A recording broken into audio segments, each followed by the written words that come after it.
Good evening and welcome to the 2020 City of Shawnee General Election Candidate Forum sponsored by Pave, the Potawatomi County Advocates for Voter Education. Pave is a nonpartisan group that models its forum format after the League of Women Voters. I'm Pave President Marilyn Bradford and will be tonight's moderator. On behalf of Pave, thank you for tuning in this evening. Pave would like to thank the City of Shawnee and its City Manager Chance Allison and his staff for assisting with tonight's setup and making the chambers available. Also, thanks to our Pave members for their efforts to make tonight possible. And of course, thanks to our candidates who have worked with Pave and understood the need to follow safe guidelines for all concerned. Out of an abundance of caution due to COVID-19, limited space for safe social distancing, and limitation on numbers allowed in the commission chambers, this forum is closed to public attendance, but the forum is live on Channel 3 on Pave and is online at shawneeok.org. Tonight's broadcast will also be rebroadcast.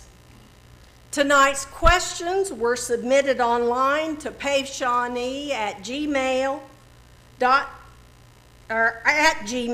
and those were submitted through 5 p.m. on Tuesday.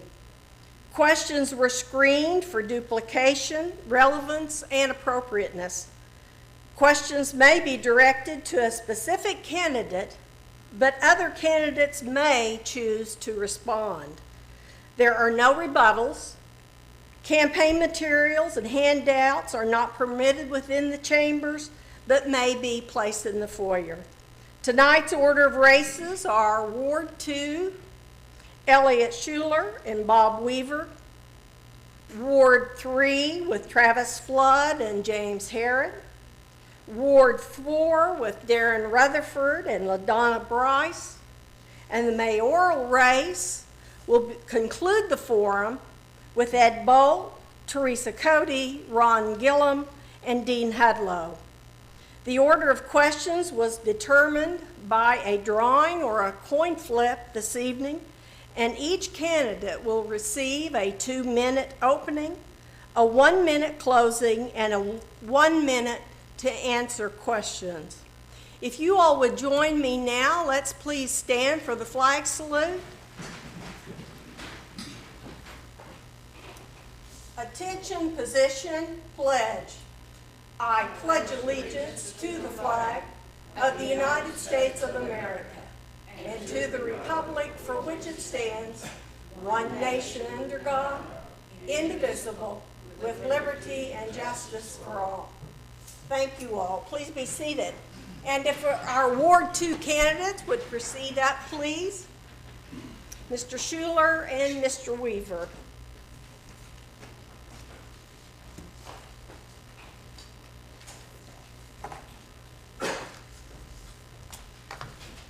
Mrs. Sharp is our timekeeper this evening. She will give you a 30 second signal that you've got 30 seconds remaining before your time's up. And she'll also say time's up if your time is up as well. So with that, let's begin. And Mr. Weaver, you were number 1, so would you begin with your 2-minute opening, please? I will. Thank you. Thank you, Bob. Good evening, and thank you to Pave for tonight's forum. I'm pleased to be part of it and have the opportunity to be here. I made the decision to file for the Shawnee City Commission Ward 2 seat because I have the experience and passion to make a difference. I'm retired from Canadian Valley Electric Cooperative and committed to spending my time to be an active and well-informed commissioner. I believe that listening to the concerns and acting on those concerns is a critical part of the responsibility of a commissioner. I've lived in Shawnee my entire life and have spent that lifetime working to make Shawnee a better place. I previously served as a member of the Shawnee City Commission and served in the Oklahoma legislature for 12 years as Shawnee's state representative. My public service in the community is evidence of that commitment that I've made in serving the people of Shawnee. Leadership matters, and I've been honored to lead many organizations in this town. I've served as president of the Shawnee Chamber of Commerce, YMCA, Red Cross, Shawnee Home Builders, Salvation Army, just to name a few. Shawnee will be facing many challenges in the future, and many tough decisions will be made. Those decisions need to be made with a strong understanding of the consequences.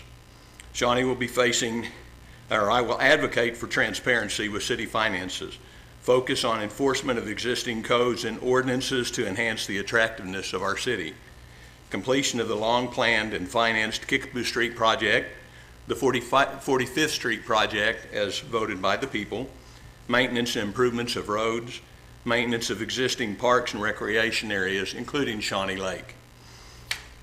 There are so many more things that need to be addressed by the commissioners, and I solicit citizens to speak up and let us know. I'll work together with fellow commissioners and Shawnee citizens to make Shawnee a better and safer place to live. As this campaign is quickly coming to an end, I solicit input and suggestions and wish to hear from you for your concerns. If I'm fortunate to be elected on June 30th, I pledge to be accessible to all citizens. Thank you. Thank you, Mr. Weaver. Mr. Schuler, you have 2 minutes. My name is Elliot Schuler, and I'm running for City Commission, Ward 2, in the June 30th election.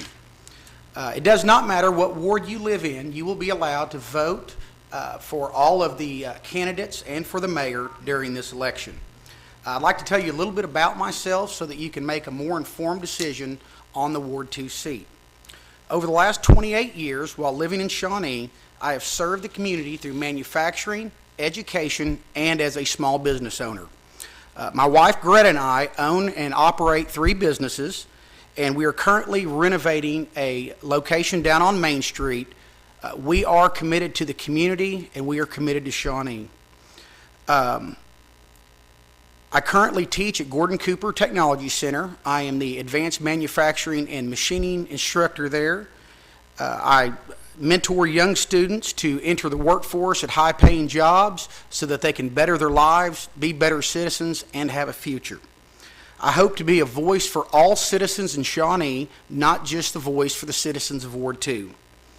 I feel that positive leadership is needed, and with positive leadership in Shawnee, that we can continue making Shawnee a great place to live for everyone. I hope to continue the growth that we have seen and the great things that we have seen going on in Shawnee over the last 10 years and keep things moving forward. I would appreciate your vote for the Ward 2 seat for City Commission Shawnee on June the 30th. Thank you, Mr. Schuler. Now we'll begin with our first question, and that will be directed first to Mr. Weaver. If elected, what are your 3 top goals for the city of Shawnee? Probably hard to narrow down to 3 goals, but first of all is the budget. Maintaining city finances, that's certainly the number 1 responsibility, I believe, for the commission members. We need to have good oversight. We need to have citizen involvement and understanding. So that would be number 1.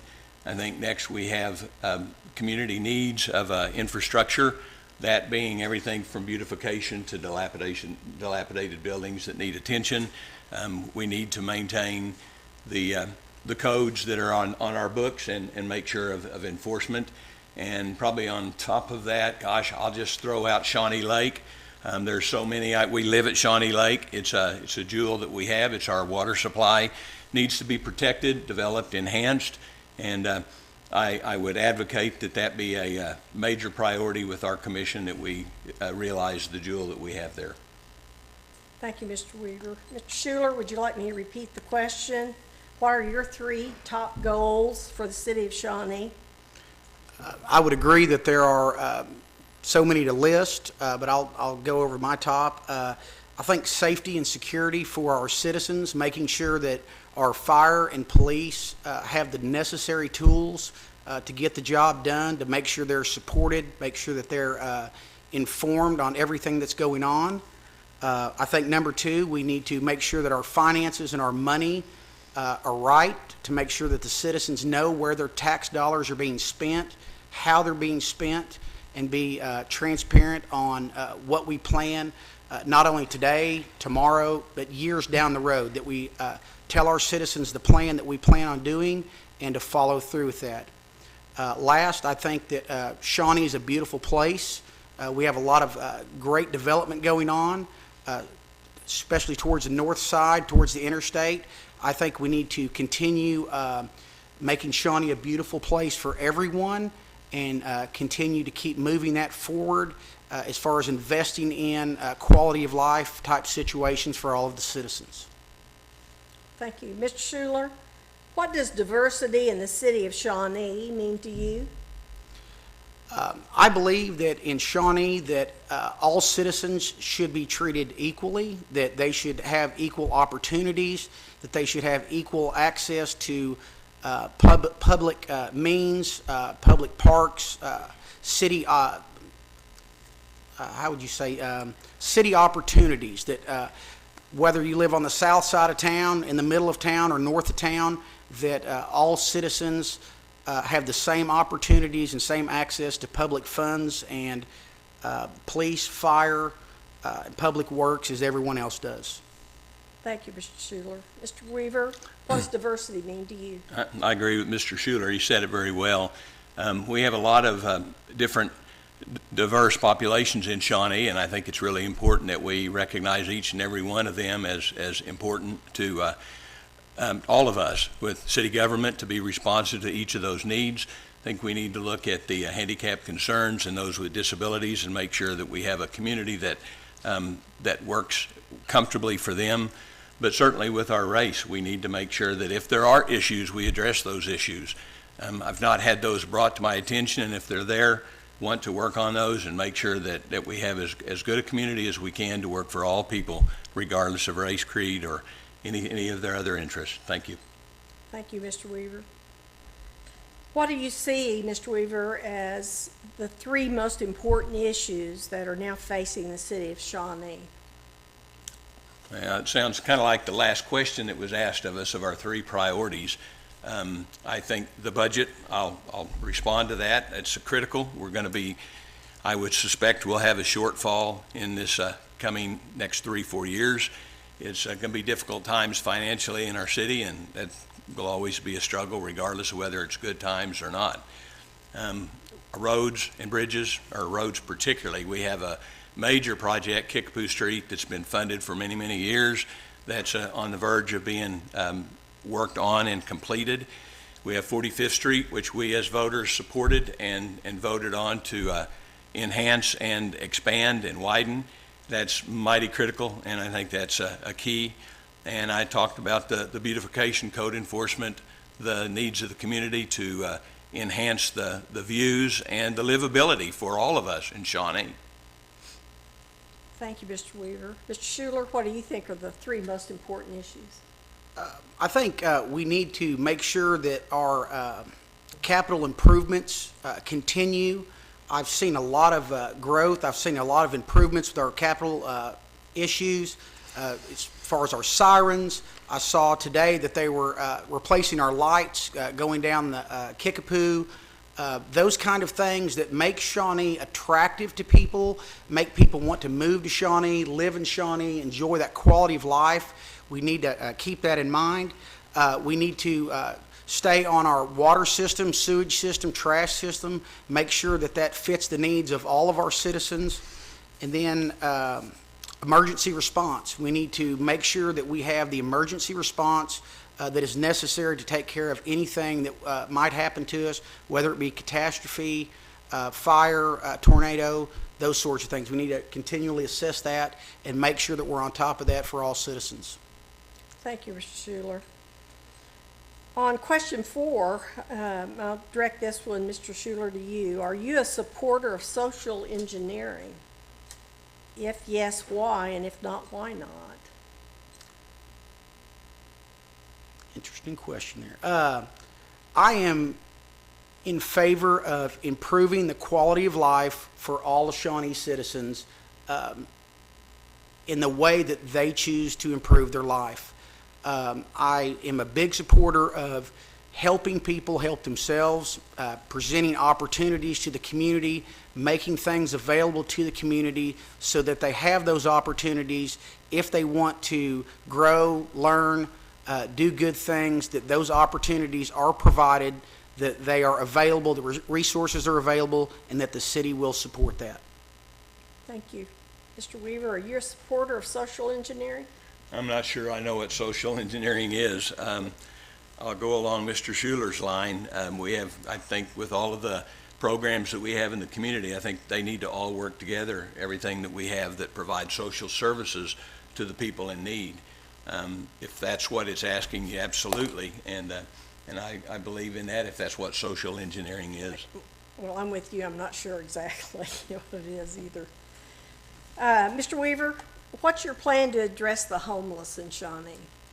Well, we, like many cities our size and certainly larger, have a homeless issue, but we also have a vagrant issue. And our problem is probably more vagrancy than it is homelessness in Shawnee. I am immediate past chairman of the Salvation Army. I'm currently on the board, and we feel a great need in this community by taking care of those in need. Some are homeless, some are vagrants, some are just having a hard time. We provide meals, lodging for not only families but the individuals. It is a problem. I understand it's a problem, and it's an answer that people have tried to come up with for a long, long time, and I'm not going to sit here and say tonight that I've got the answer, but I'm willing to continue to work on that to try to find solutions, listen to people and say, what do you think we need to do? But we're not going to turn our backs on them. My hope is that we do not turn our backs on the people in need. That includes the homeless, that includes the vagrants, but we also need to make sure that we find a way to protect our citizens. Thank you. Mr. Schuler, what about you and the homeless in Shawnee? This is a discussion I had with our city manager. We had a meeting a few days ago, and we had discussed that. I think the bottom line on this is that our homeless citizens here, we need to treat them with dignity and respect. We need to treat them like human beings. We have some of our homeless population that just need a hand. They need a way to try to bridge into jobs, try to bridge into employment, to bridge into some kind of housing solution. And we need to find some system that we can look, whether the homeless population or the homeless people we have, some of them may just need help for a month or two. They may need help for 6 months. They need help for a year. At the end of the day, they're citizens. They're human beings. They're part of our community. We understand that there's always going to be some that are homeless, but there are ways to help some of those people bridge into housing, bridge into jobs. One of the things I do is train people to go get jobs, and I've noticed that one decision, one hand, one helping incident could be the difference between someone being and staying homeless and someone being a productive citizen. Thank you. Mr. Weaver, will you push Blue Zone's agenda projects in Shawnee? And if yes, why? And if not, why not? The Blue Zones is here to stay. The Avitas Foundation has funded them for another 7 years, my understanding. Blue Zones is a worthy project. I am not opposed to Blue Zones. There's not a specific question there as to what Blue Zones project it's asking about. But I am not against Blue Zones, and I think that they have their place, and their agendas will come to the city for discussion at some point, and when it does, I'll thoroughly review what they're asking us to do and looking at. But Blue Zones is a standalone organization that has been funded for another 7 years and will be in this community. Thank you. Mr. Schuler, will you push Blue Zone's agenda? I think the city of Shawnee is very blessed to have the Avitas Foundation, to be able to have that kind of money that comes into our community to help our citizens. I will treat Blue Zones like we would treat any entity that has their own board. They're a nonprofit, just the same way I would treat the YMCA. If they decide that they want to be a part of a city project, or they want to be a part of the city, and they want to partner with us on something, I will look at that. I will determine whether or not that fits the needs of the citizens of Shawnee. I will ask the people in the ward their thoughts, and if it's something that will benefit Shawnee, I will have no problem approving something for them, but I will not push for a private organization. Thank you. Mr. Schuler, if elected, would you bring back to the table the bike lanes on Broadway? And if yes, why? And if not, why not? I would not personally bring that back. I have heard a number of the people in my ward and in other wards that were not in favor of it. The only way that I would entertain that idea is if there was overwhelming support from the community. I feel that any type of situation where you beautify Shawnee, make opportunities, make quality of life for Shawnee better, I am for that. But I'm also for that if it's at the right place, at the right time, at the right amount of taxpayer dollars, and only if the citizens of Shawnee support that. If there's not overwhelming citizen support for that, I would not support it. Thank you. Mr. Weaver, what about you? I would not support, under the present conditions, the bike lane in the future if I'm serving on the commission. Okay, thank you. Mr. Weaver, next question is for you. If there is a budget deficit, what in the city budget would you cut? I don't know. We've got about a $24 million budget, and there's a lot of items in there. I'm not on the commission at this time, but being on the commission, I'll study the budget, and we'll look and make those decisions at that time, but certainly not in a position to stand here and make any suggestion of what needs to be cut. Thank you. Mr. Schuler. I would have to agree with Mr. Weaver. I would have to look at what the budget is. I would check with our CFO. I would check with our city manager. That would be something that, as a group, through citizen input, we would have to sit down and look at what are the needs, what can be cut, what needs to be cut, what kind of services cannot take a cut. I would not say that we're going to start just cutting things indiscriminately as far as saying we'll cut everything 10% or we'll cut everything 20%. I think we'll have to look at each and every department. We'll have to determine what fits the needs of Shawnee the best. Nobody's going to be happy about having their budget cut. Nobody's going to be happy about losing whatever service or whatever it is that they feel strongly about. But we do have to look at, we have to keep the city running. We have to keep our police and fire running, our water running, and we may have to make some tough decisions, and we will look at that when it happens. Okay. Thank you, Mr. Schuler. Mr. Schuler, this question, if elected, would you call for an investigative audit of city finances to determine the $7 million taken from the street fund and what it was spent on? If yes, why, or if not, why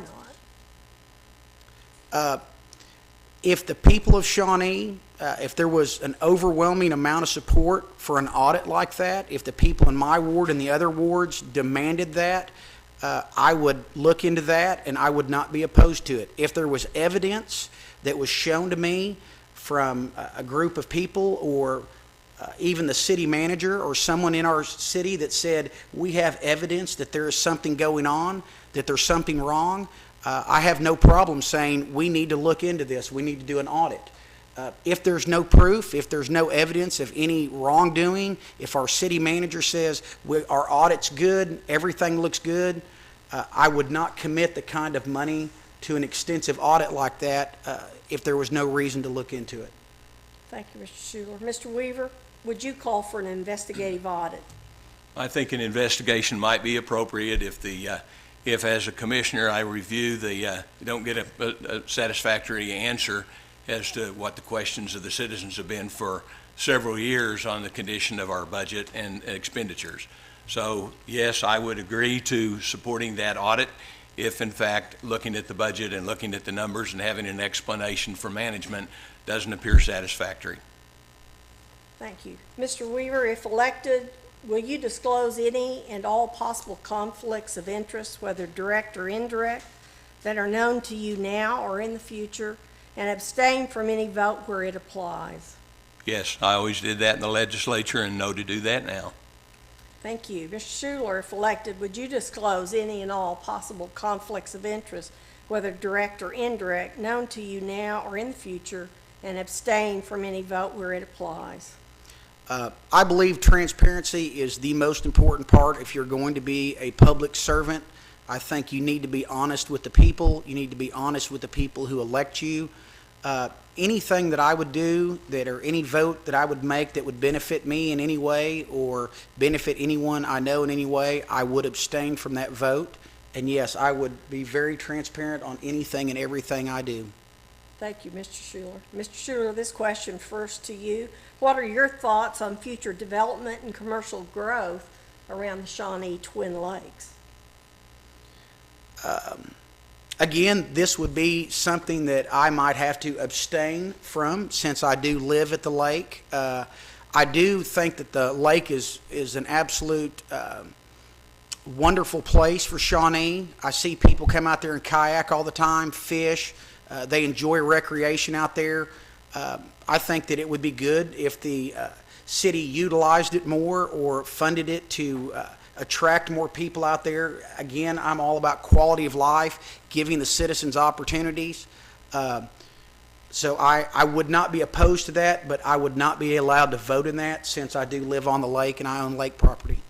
Thank you, Mr. Schuler. Mr. Weaver, what about you on future development at Shawnee Twin Lakes? Well, I don't agree with that. That's not an abstention purpose. We're part of the city just like any other part in town, and commissioners vote every day for items that have to do with benefiting our town. So I would never abstain on votes for Shawnee Lake. Shawnee Lake is our asset. It's our water supply. It's very important. We've been neglected at Shawnee Lake for so long, and we have great needs in our roads and the infrastructure at the lake, recreation opportunities for our citizens, and without a doubt, I would certainly support orderly growth and look for opportunities at our lake to enhance and improve the conditions that are there as they exist. Thank you. Mr. Weaver, this next question for you first. How much of your priorities will be put towards Shawnee's infrastructure needs? And this does not apply to beautification. I think my priorities on the commission would be all issues that come before us. Those are important to everyone. Infrastructure, I've already mentioned the importance of the Kickapoo Street and the 45th Street project. Those are very high dollar projects, but we have many more needs and not much money. If you looked at the proposed budget, there's not much money there at all for infrastructure needs. However, we have great many needs, and we can continue to identify those and work toward trying to find ways to address them. But that's the best answer I would give. Okay, thank you. Mr. Schuler, how much of your priorities would be put towards Shawnee's infrastructure needs? I believe that we've passed a lot of sales tax and we've generated a lot of sales tax revenue, and we have money available to work on our roads, work on infrastructure, and I think we need to do it. I think we need to invest in Shawnee. We need to make Shawnee a destination. We need to make it to where people want to come from other towns to be here. They want to enjoy a quality of life here. They want to enjoy shopping experience, downtown experience, and we are not, as a city, going to get that if they can't drive down the road. We need to work on things not only to help our citizens live their daily life, but we need to help our businesses to be able to attract people to come in, to want to shop, want to live, want to do things here. So I think it's very important that we make our infrastructure a priority and make it a better place for everyone to live, no matter where they live in this town. Thank you. And Mr. Schuler, this will be to you first, but I think both of you will find this you've already addressed. Some folks think the top street priority is to four-lane 45th Street between Kickapoo and Harrison. Others believe the top priority is widening Kickapoo from Kickapoo Spur to Farrell as the most urgent. In reality, the most pressing need is for the repair of existing Shawnee streets. A person is hard-pressed to find a street in Shawnee that doesn't need repair. What's your plan for street repair in Shawnee, Mr. Schuler? I think as a commissioner, I would need to get with the city manager and the other commissioners. We would need to look at the budget. You need to look at what money is available. And I feel that as a group, we would have to get together and say, where do we get the best bang for our buck? Where is our money best spent? If the road's unpassable, I think we need to fix that first. If we have roads that our cars can't get down, that it is troublesome for citizens to be able to drive down or to get from place to another, those are more pressing issues than possibly widening a road in another location. So I would address that as the roads that are in most desperation to be fixed first, and then as other money is available, or if other money is available, then we start on those projects. Thank you, Mr. Schuler. Mr. Weaver, you may repeat it. No. Kickapoo Street project is on the end of being completed. The funds have been set aside for years, so that's a project that is moving forward and will be completed. 45th Street was voted on by us, the voters, and it was an overwhelming majority, and it's a priority of the city. So that's growth area of our town, and so those are two projects that are critical that will be completed. And the other needs, there's slim pickings on money, and we just have to try to put as much money into road funds out of our budget to be able to take care of road maintenance. I believe the engineering department determines a priority of roads and has a list of those in need, and it's a very large list. But it's just going to take money, and we have to find a way to have the money to make the improvements. Thank you. Mr. Weaver, this one is for you first.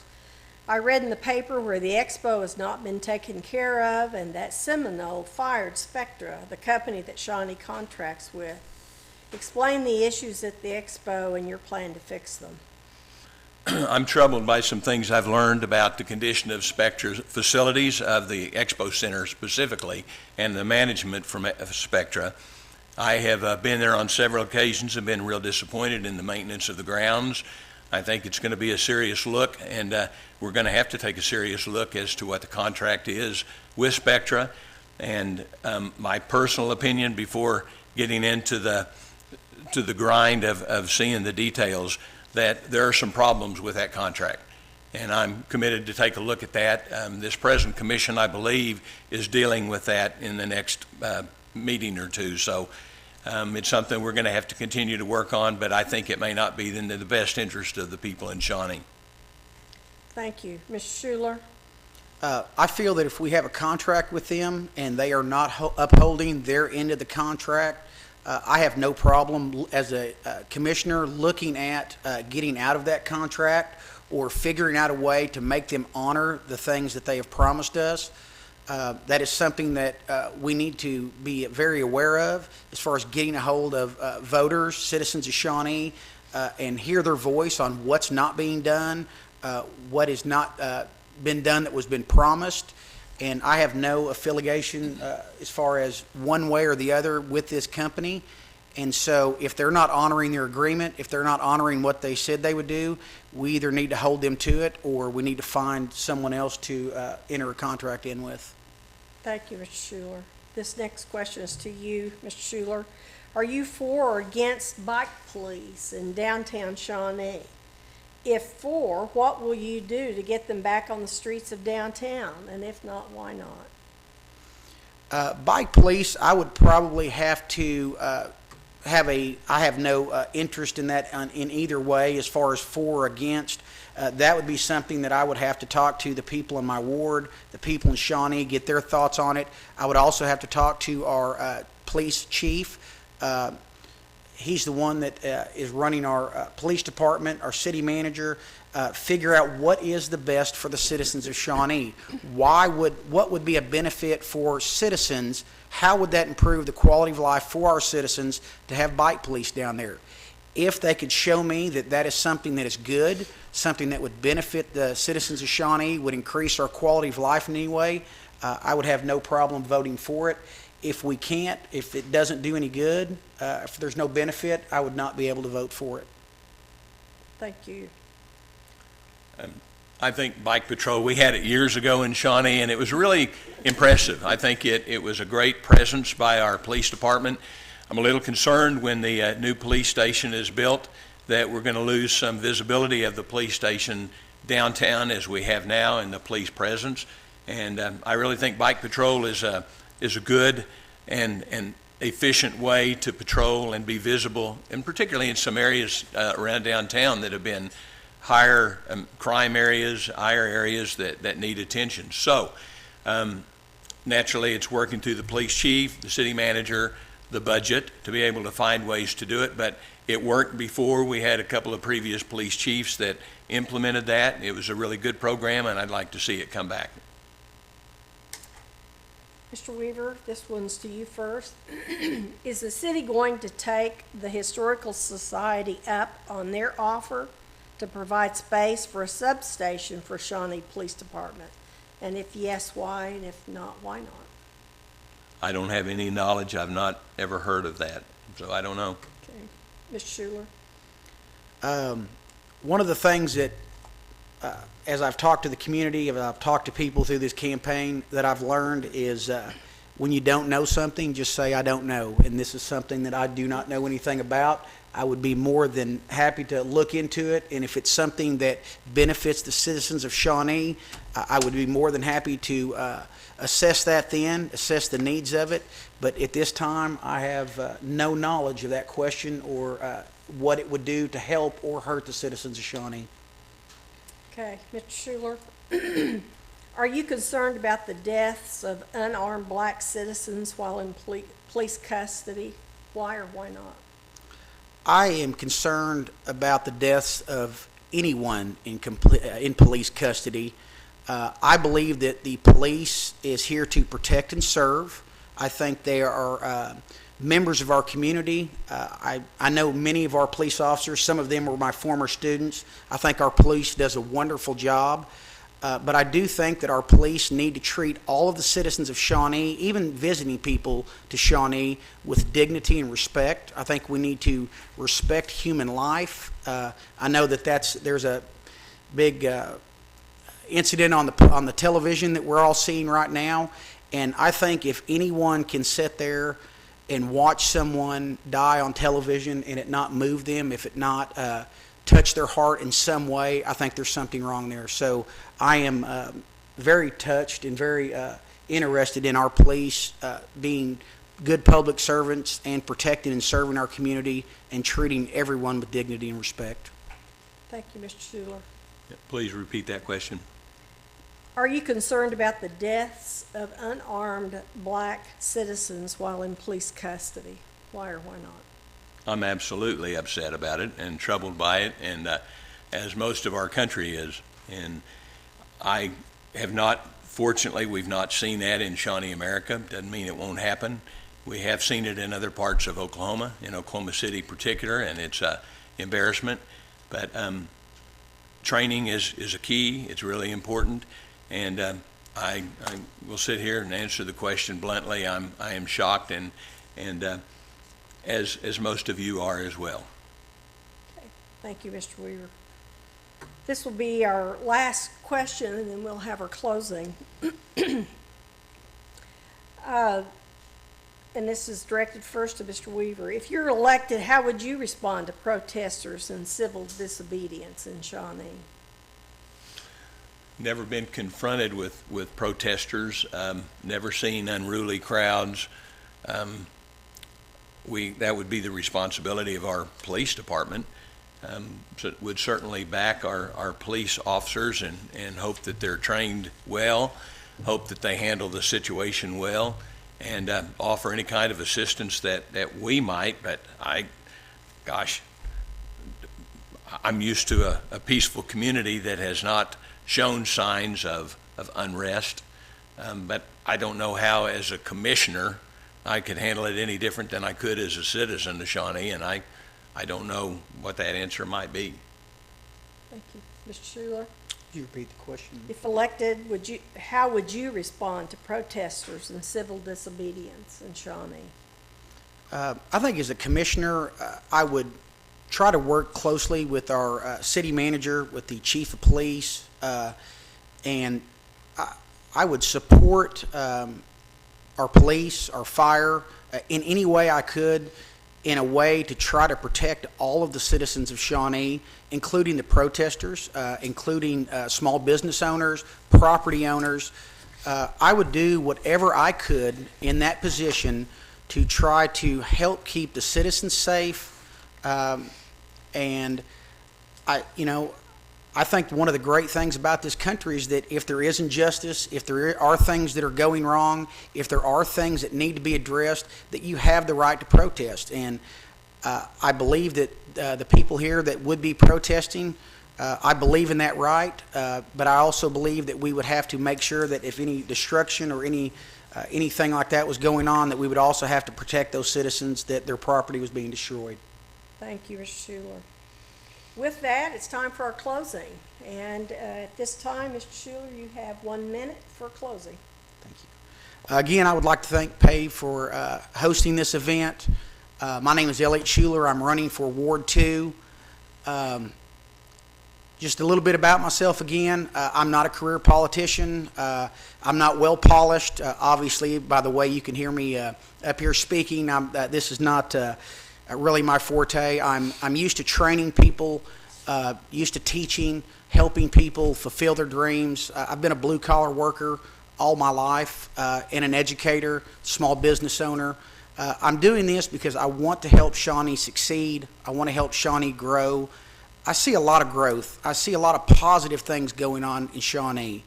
I want to keep our city council, I want to keep our city government in a positive light, moving forward for all citizens to try to increase the quality of life for everyone, no matter where you live, where you're from, what age group you are, to try to make your life better. Thank you. Thank you, Ms. Schuler. Mr. Weaver, your closing. I firmly believe we must work together for the good of this community. We can do better. If I'm elected, I'll work with fellow commissioners, staff, citizens, and stakeholders to make a positive change in Shawnee. My wife and I live at Shawnee Lake, which is in Ward 2. All Shawnee residents who are registered to vote can vote for all races, including our Ward 2 commission seat. We have many tough decisions and some of them aren't going to be well received on what the outcome is, but that's our job as commissioners, to deal with what issues are before us. If elected, I promise to serve to the best of my ability to represent everyone, those who support me, those who don't, and everyone else, those that don't vote, that move into the community, that don't have any stake in particular. I'll represent everybody equally. Together we can make a difference. I pledge to do my part. Ask your vote for Bob Weaver in representative. That's the old position, City Commission on June 30th. Thank you so much. Thank you, Mr. Weaver. Let's give a little hand of appreciation to Mr. Schuler and Mr. Weaver. Thank you. This time we'll ask for our Ward 3 candidates to come up, please, and we'll take a little switch here. Thank you. It's Mr. Flood and Mr. Herrick.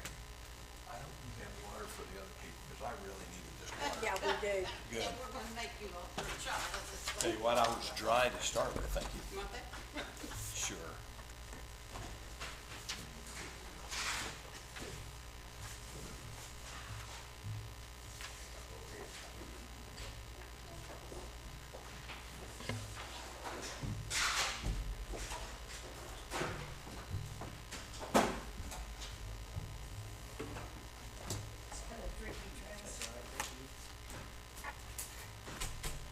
James, you've got your own water?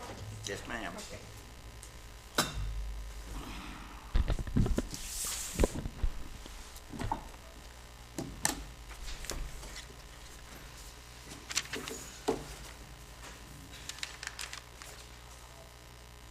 Thank you all. Thanks for bearing with us as we do a switch here. I'm pleased to have Travis Flood here and also James Harrod, and we did a coin flip, and Mr. Flood will go first with a 2-minute opening. Is our timers? As soon as our timer gets here, I just now noticed.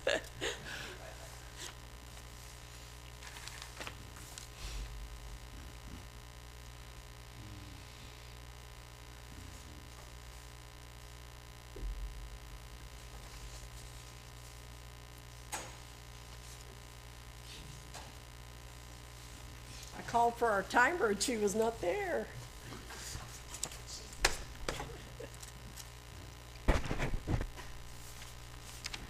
County. Mr. Flood's going to go first. He has 2 minutes for an opening. My name is Travis Flood, and I am running for commissioner for Ward 3 in Shawnee, Oklahoma. I moved to Shawnee originally in the first time in 2005 to come here to minister and to raise my young family. I quickly fell in love with this city and its people. And because I was a minister, sometimes jobs took me away from this part of the world, but anytime that I was in between jobs or in between churches, I always found myself back in Shawnee because this was an amazing, caring place to live and be loved on and raise a family. And I so look forward to continuing to help this city be that for not just my family, but for all families.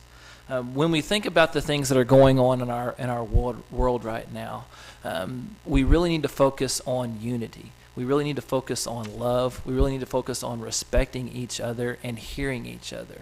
Sometimes we get caught up in all of the excitement that's going on and forget that we're dealing with people. And people have special needs. People have different things in their lives. And to build a city that is only focused on one or two needs really does neglect a lot of people.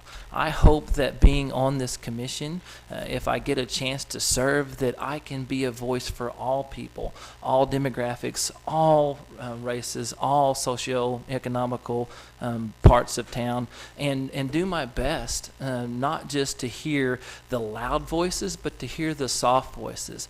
Because if we're only focused on the few, there's so many things that get neglected.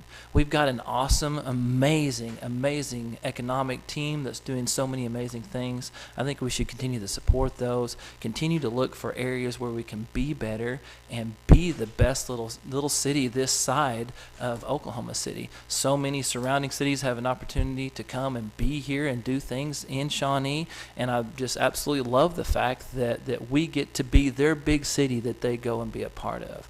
And so, again, I look forward to this opportunity. Oh, time's up. Okay, thank you. Thank you, Mr. Flood. Mr. Herod?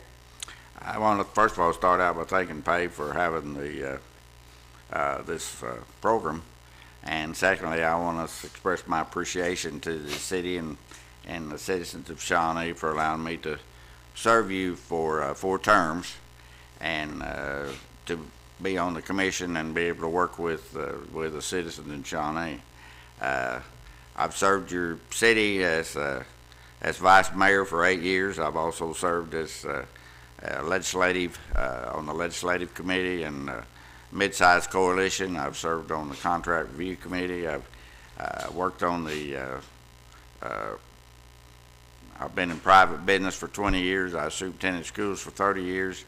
So I have a lot of expertise in the different areas. We have a young administrator, a young city manager, a young treasurer, and a young staff in the planning department, and I was decided to run again to add some expertise and my experience to help train these people and move the city forward. I'm very proud of everything we've done for the city, and I'm proud of the progress we've made over the last 20 years. And when I came here in 1989, there's been a lot of improvements since 1989 through 2020. So I'm very happy to have been a part of that and very pleased to have been a part of it. So I'm looking forward to serving for 4 more years, and I know that my experience will help the city and will help the commission, and I'm looking forward to that service. So I'd appreciate your vote on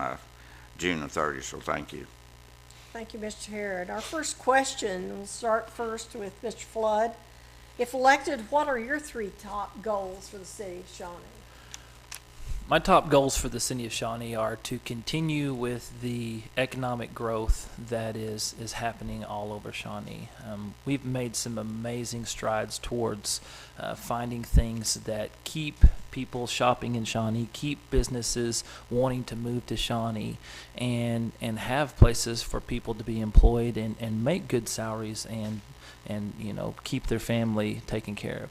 Another would be to continue to work on complete streets throughout the city. There's so many times that we look around and see there are things that we've got a pretty good start on, but we've not had a chance to finish, and want to finish the major projects with our streets and things.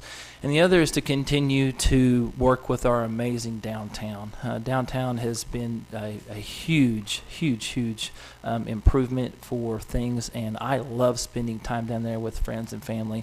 And I think that if we continue to work on those things, that we will be able to not only have a city that has great things on the north end of town, but also amazing things on the south end of town. Thank you. Mr. Harrod, what are your 3 top goals? Well, I'll continue to make sure that we spend the tax dollars as they were intended. Whatever the vote of the people was on the 1 cent permanent sales tax and the half a cent sales tax was is to make sure that money's spent that way. And that's what I've done in the past. And you can check my voting record, and that's what I've always done, is to make sure that we spend our money as we promised we'd do. Next thing is economic development. We have to develop the downtown area and also the I-40 corridor. We have to have businesses, more business out there so that people will want to stop. The third thing is transparency. We need to return to having planning sessions and open meetings where we have open meetings with staff and with the community. Then we've not done that in 3 or 4 years. Thank you, Mr. Harrod. Also, this was your question too, first. Okay. What does diversity in the city of Shawnee mean to you? What? Diversity?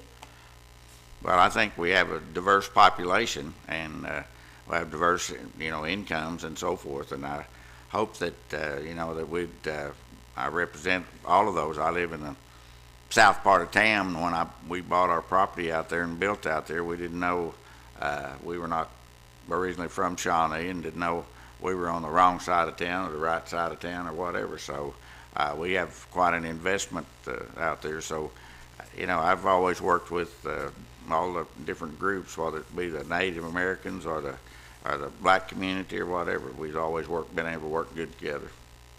Thank you. Mr. Flood, what does diversity mean to you? I believe diversity means celebrating our differences while also being reminded of how we're the same. We have so many amazing families and amazing people all over Shawnee. We have the privilege of having fantastic tribal organizations here that are doing their best to celebrate not only where they came from as tribal members, but also where they're going. One of the amazing things that we also have to have is our Dunbar neighborhood, and that's a really amazing thing that not very many cities have strong groups of people that are different and get to celebrate those differences. So again, I think those are recognizing who we are, but also celebrating how we're different. Thank you. Also, first to you, Mr. Flood, are you a supporter of social engineering? And if so, why or why not? I believe that anything that helps people's lives to get better is something that should be intentionally sought after. If we have an opportunity as a city to build things and put infrastructure in to help people's lives grow, then I think that's important. And again, it would have to be determined as something that based on budget, based on things that we have in our city to, like I said, to do our best to help people grow. We can't just focus on one part of the city or the other. We just need to do our best to focus on everything. And sometimes a little extra intentionality in certain areas are good for the better of the whole city. Thank you, Mr. Flood. Mr. Harrod, are you a supporter of social engineering? Well, if I'm a supporter of everybody's freedom to pursue a happy life and a good life, and I don't believe that I'm not a socialist or a person that believes that the government ought to control or anybody ought to control individuals. I think we provide them with the opportunity to do things and allow them to grow themselves. But to say that government to say we've got to do so and so or some organization saying we've got to do something. No, I'm opposed to that, I can tell you for sure. Okay, Mr. Harrod, what's your plan to address the homeless in Shawnee? Well, we're always going to have homeless. That's the bad news. And my wife and I work with the Salvation Army, and we've worked with different organizations to try to help with the homeless. We've done many things, and we do fundraisers with the Salvation Army. We've worked with the Y and different programs. I agree with, some people just need a hand up and some help sometimes, but we have a lot of people that have mental issues, and they get off their medication and things like that. So we need to somehow or another develop a program where we can help them to stay on their medication and get help. Thank you, Mr. Harrod. Ms. Flood? I too agree with Mr. Harrod. We have homeless population is something that we're going to always have to deal with, and I echo the fact too that when people have not just financial difficulties, but when they have difficulties in their mental health and states, that sometimes those things are really hard to overcome, and without being intentional about helping those things first, those problems are going to continue. I believe that people should be all treated the same, whether they're homeless or they live in one of our gated communities. And I also hope that we as a city continue to embrace those individuals that need to be loved on and need to be supported, and not just in a support, but in a way to help them regain the best life for themselves. I can never tell somebody how they should or should not live their life. I can only do my best to support them and help them find the means that they need to live their best life, while also helping protect the citizens of our city. Thank you. Also, Mr. Flood, this is directed to you first. Will you push Blue Zone's agenda projects in Shawnee? If yes, why? And if not, why not? I don't think we should push projects that don't benefit the city of Shawnee. If a project comes in and somebody has an idea for something that could make Shawnee a better, safer, more inclusive, more caring, more healthy place, I think it should be looked at. There's got to be information that's given to us, and there has to be public support. Sometimes ideas have to be put out there so that we can see them or even know that they're there. And sometimes those ideas have to be talked about in different areas. And so whatever project, whether it be Blue Zones or some other organization, if it benefits Shawnee, if it benefits its people, then I think that we as a city, should look at it. I don't think that anybody should just push a project based on their own desires. I think it should be all based upon our city and the best for its people. Thank you, Mr. Flood. Mr. Harrod, will you push Blue Zone's agenda projects?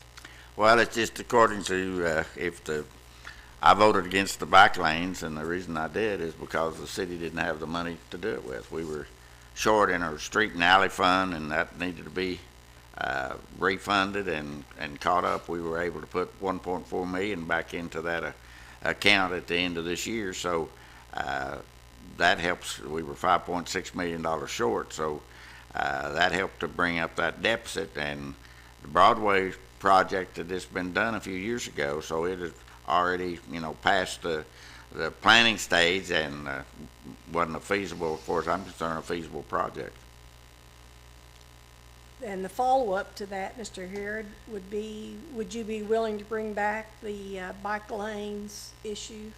No, I wouldn't, and the reason why is that our financial situation hadn't improved. Matter of fact, my vote on opposing the bike lanes and the engineering was probably a good vote, since the pandemic came along and we just cut our budget for next year overall 10%. So, and the collections were down. We didn't collect 100% of our budget this year. So those are monies that we didn't need to spend, and we won't in the next 2 or 3 years. We won't need to spend it either. Thank you, Mr. Harrod. Mr. Flood, would you bring back the bike lanes project on Broadway? That was different from his question. If elected, would you bring back to the table the bike lanes on Broadway? If yes, why? If not, why not? Okay, all right. I think that the bike lane project on Broadway may or may not be something that could be revisited in the future. I also believe that bike lanes, not just on Broadway, should be thought about everywhere. If there's an opportunity to make a safer route for people to travel through our city that do not have cars, then I think we should look at it. The Broadway project might have not been the best place for it to start, but I believe that there are places in Shawnee where we could think about that and talk about that. And if it not be a bike lane, that it be an extended or a widened sidewalk so that people can travel throughout our city without, being in threat of being hurt or afraid of walking in some of our busy streets. So I think bike lanes, not just on Broadway, but all across the Shawnee, would be a good thing to talk about in our future. Thank you. Mr. Flood, this one to you first. Do you support Shawnee code enforcement? If yes, why? And if not, why not? I believe that our codes are put into place for the best of our city. Sometimes there are hard things to navigate through codes, but I also believe that our engineers and our manager and our the amazing people that we have put into these positions have a tough job in enforcing those. But if it is something that we have set as a city as a requirement, then yes, I believe that we should follow that code. Thank you. Mr. Harrod, do you support code enforcement? I tell you that code enforcement is one of the areas that I've dealt with in the construction business for years, and support the code enforcement, and have helped develop the different codes. I checked out we're presently under the Boca Code, and to make sure that the codes are followed. We need to be examining our codes every 2 or 3 years to make sure that we're up to date, and recent engineering and things are kept up to date, and along with other cities. And I do support the enforcement of the code. That's what protects the homeowners and the business owners and things like that, to make sure the buildings are built to the code and the safety of the individuals. Thank you. And Mr. Harrod, also this one. If there's a budget deficit, what in the city budget would you cut? Well, there's already a budget deficit. We cut all contracts that we made with different individuals this year 10%, and we cut our budget and expenditures this year already for the next fiscal year 10%. So we've already made the cuts, and we've dealt with it. We didn't cut the police and fire protection or the capital outlay for the police and fire, and we've sat back and looked at the different in the budget process, looked at the different individual projects, and supported the ones that we were committed to, and cut the ones that we were not. Thank you. Mr. Flood, if there's a budget deficit, what in the city budget would you cut? I have not had the privilege of sitting on the commission and seeing the different things that Mr. Harrod has, but echoing that, whatever we needed to look at, we would have to be intentional about seeing where the budget might be able to survive a cut and not damage the basic infrastructures and the basic things that we need as a city. Without having that knowledge, without being able to look at that, I can only base that off of my saying that looking at that and doing my best to talk with our people, talk with our city manager, talk with our planners and the people that live this every day, be able to answer those questions. Thank you. Mr. Flood, also this one to you first. If elected, would you call for an investigative audit of city finances to determine the $7 million taken from the street fund and what it was spent on? If yes, why? And if not, why not?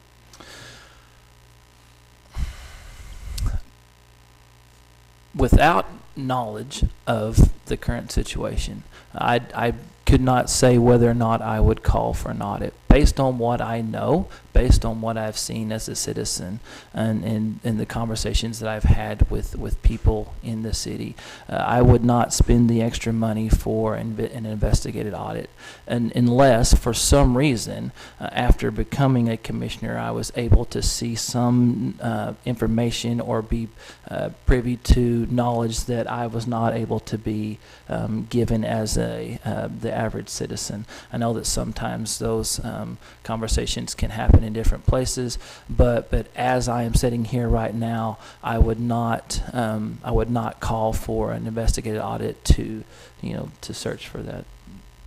Thank you.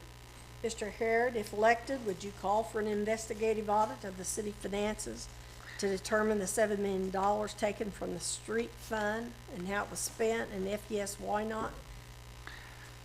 If it came down to vote of the commission and I was a deciding vote, then I would probably vote to do the audit. And the reason I would do it is it's just time to get it cleared up. I know that the circumstances, I know how it happened, I know all of the condition. I've worked with budgets and financing for 50 years, so I know what happened, and I know that things happen, and it was based on a cash accounting instead of on a accrued accounting of the different accounts. So it came up to the end of the year, and there wasn't money there to balance the budget, so all of the cash was there in the street and alley fund, so it was transferred out to cover other expenses. So if to finally get it cleared up, if that's what's happened, I'd hate to spend a lot of money on it, but I would do that if it came down to a split vote on the commission. I'd vote to do the audit and get it over with and get it behind us. Thank you, Mr. Harrod. Also, this question is directed to you first, Mr. Harrod. If elected, will you disclose any and all possible conflicts of interest, whether direct or indirect, that are known to you now or in future, and abstain from any vote where it applies? Well, I've always done that. I think everyone's aware of my different, my wife's business, my stepdaughter's business, and things like that. So anything that comes up with South Central or with the rental business, and I've always abstained and not voted on that. I think everybody's aware of what where my interests are, and if I have a question, I'd contact the city attorney, and he gives me the proper advice, and if I think I need to abstain, then I do that. Thank you, Mr. Harrod. Mr. Flood, if elected, would you disclose any and all possible conflicts of interest, whether direct or indirect, known to you now or in the future, and abstain from any vote where it applies? Yes, absolutely. I believe that if you lose the trust of the people that you're serving, then you can't serve them any longer. And so to do my best to be transparent, and do my best to keep people from questioning my motives, I would absolutely abstain if I saw, or if somebody that was able to show that they thought that I might have a conflict of interest in there. So absolutely, if that was necessary for me to continue to keep the trust of the city that I would be serving, then yes. Thank you. Mr. Flood, this one also to you first. What are your thoughts on future development and commercial growth around Shawnee Twin Lakes? I believe that we have just an amazing gift in that. Living in cities around the state, that's not something that cities have. And my family loves going out there to fish, and my wife is part of the kayak club that's been zipping around all over the lake, and I think that if we were intentional about using that amazing resource that we've been blessed with, I think not only could we provide more things for our citizens to do, but we could draw outside individuals in there and to enjoy that, and to again, to spend tax dollars in our city, and to not only be a great place for us, but a great place for the surrounding areas. Okay, thank you, Mr. Flood. Mr. Harrod? Well, I've dealt with different aspects of the lake for 20 years, and so We've had built restrooms, we've built buildings out there. We've replaced them, we've repaired them, vandals have torn them up. We've done a little bit of everything. And you know, the problem is we don't have enough police to put a full-time officer out there and supervise 24/7 out there to just make the lake, to spend a bunch of money out there and go make it where it would, we'll say, more friendly. We would have to be closer supervised, and it'd have to be restricted. You can't have, you know, freedom to come and go and do everything you want to do. It'd be more like West Watkins, where we control the traffic and everything else. So that's the only way you're going to be able to do that. Okay, thank you, Mr. Harrod. Also, this one, Mr. Harrod, to you first. How much of your priorities will be put towards Shawnee's infrastructure needs? Well, all of my priorities are on Shawnee infrastructure, and as a person on Facebook that's fussing about the other streets and not wanting to do Kickapoo South, the most important thing about Kickapoo South is the infrastructure, the water lines and sewer lines. If we had to go in and replace all of those lines and to replace the street and put the curb and gutter in that's required, we couldn't afford to do it. The infrastructure, the 45th Street from Kickapoo to Harrison is over a $10 million project. So you can imagine what the Kickapoo spur to Farrell would be. And if it wasn't for the state, we couldn't do that project. Thank you, Mr. Harrod. Mr. Flood, how much of your priorities would be put towards Shawnee's infrastructure needs? Well, I believe that those are a very high priority, because of those basic infrastructures are what keeps your city going and thriving.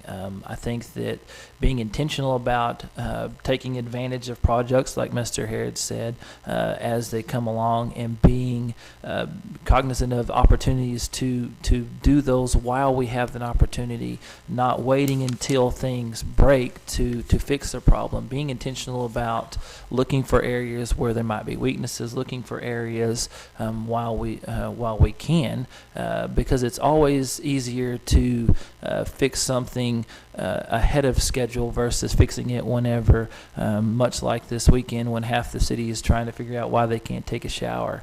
And so being intentional about fixing things when you can instead of fixing things after they completely come apart would be a good idea.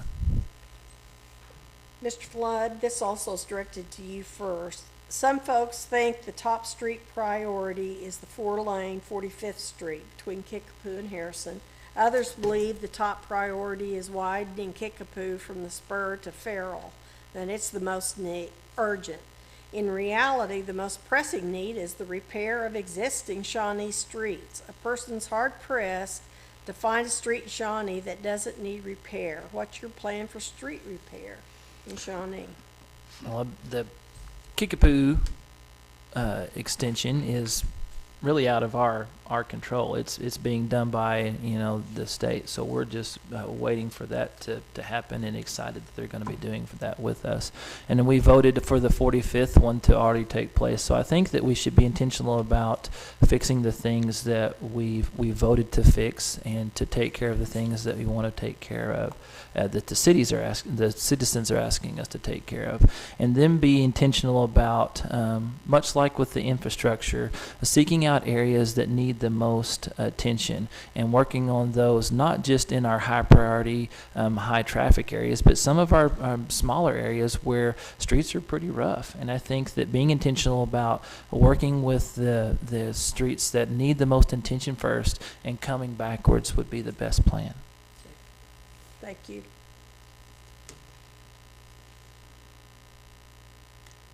Let's see, Mr. Harrod? You got the same question. You want me to repeat it?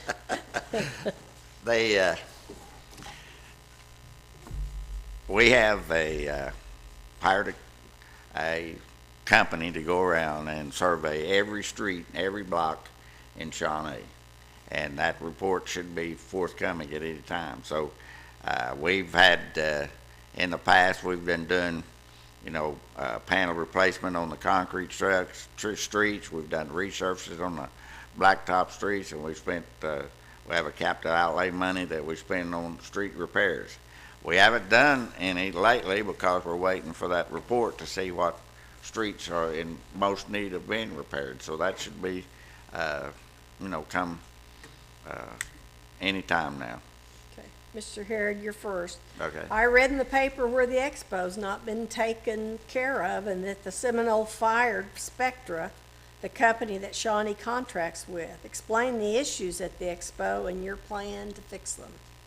Well, I was the one that brought up and had the contract for the expo with Spectra to be deferred to a later date till we could get more information. I spend a lot of time at the expo, and I'm just not happy with the maintenance, and I'm not happy with what they said they were going to do and what they were going to bring to the table, and they've not done that. So we're going to we're having a presentation at our next commission meeting about what their plans are. So we'll just kind of have to wait and see. But that's one thing. We have a multi-million-dollar asset out there, and I want it taken care of. Thank you. Mr. Flood? I believe that whether it be an outside entity or one of our own city-ran projects, that if anybody's not living up to the standards that were set by this commission and by the city of Shawnee, that it should definitely be reviewed and looked at, and I believe they were able to do that really quickly, which is kudos to the commission for being able to step up and go, hey, this isn't right, we want to do better. And so absolutely, if an organization has promised something and they're not living up to that promise, then we need to step back and see what needs to be done to help them make that promise, or look for somebody else that can make those promises. Thank you. Mr. Flood, you're first on this one. Excuse me. Are you for or against bike police in downtown Shawnee? If for, what will you do to get them back on the streets of downtown? And if not, why not? I think bike police would be an amazing opportunity for police officers to patrol and get into some of our off-street areas of Shawnee.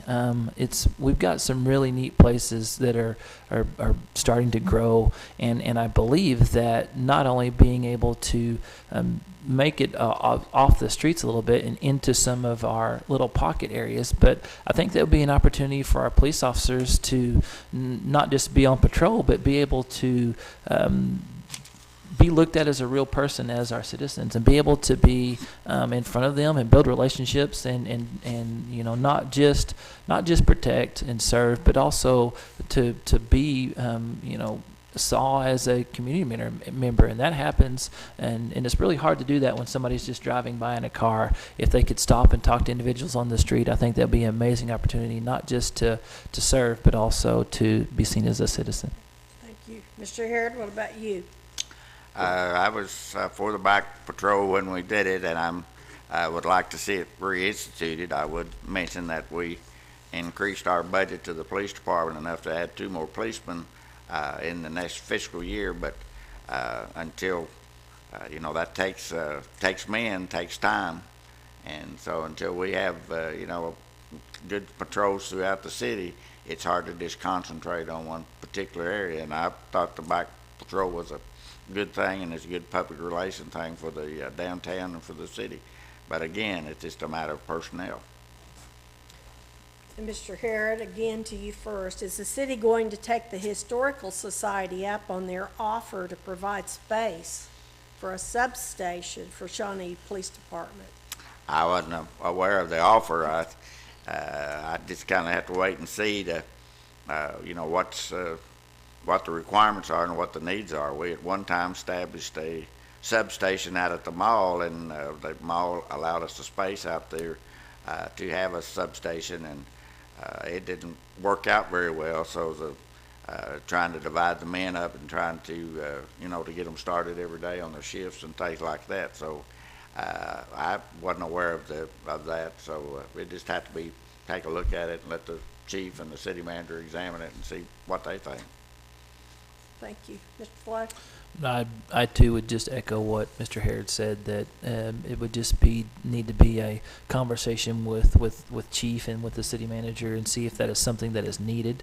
And just because an offer is placed on the table doesn't necessarily mean that it's something that you should do unless you basically talk with the people that it's going to involve. And so yes, it would have to be a need, and a need that we could basically would make things better for our police force and the city. Okay, thank you. This will be our last question here. Mr. Flood, the pandemic pointed out the inequality for all children to have access to virtual learning via the internet. Would you work to make internet access free in Shawnee? Goodness, I don't know how we could do that. Being something that companies like Pave, they make their living by selling, internet and AT&T. So as far as making it free, I think being intentional about using some of the resources that we have to be intentional about helping families that need access to internet. It would be a good conversation. I actually sat in several groups that were talking about that, but it's not an easy answer. It's a pretty significant problem, and there needs to be a lot of discussion on how to make that happen. We have some great areas like our library where people can have access to internet, but that's not always accessible, especially when you can't use the library. Thank you, Mr. Flood. Mr. Harrod, how about you? Well, I just like to have a good internet at my house. I don't have, I still have the old type copper T1 line, and I don't have fiber and don't have Vi, and they want $5,000 to put it to my house, so I just like to have internet to my house. We've discussed the having Wi-Fi in downtown, and we've discussed it as far as reading the meters. Like OG&E and some of them, they have to have Wi-Fi to read their meters. We talked about it for our water meters, and for them to have 100% efficiency like we want to, we'll have to address that problem. Whether it'll be free or not, I'm not sure. It's a cost factor, and we just have to take a look at it and see. Okay, thank you, Mr. Harrod.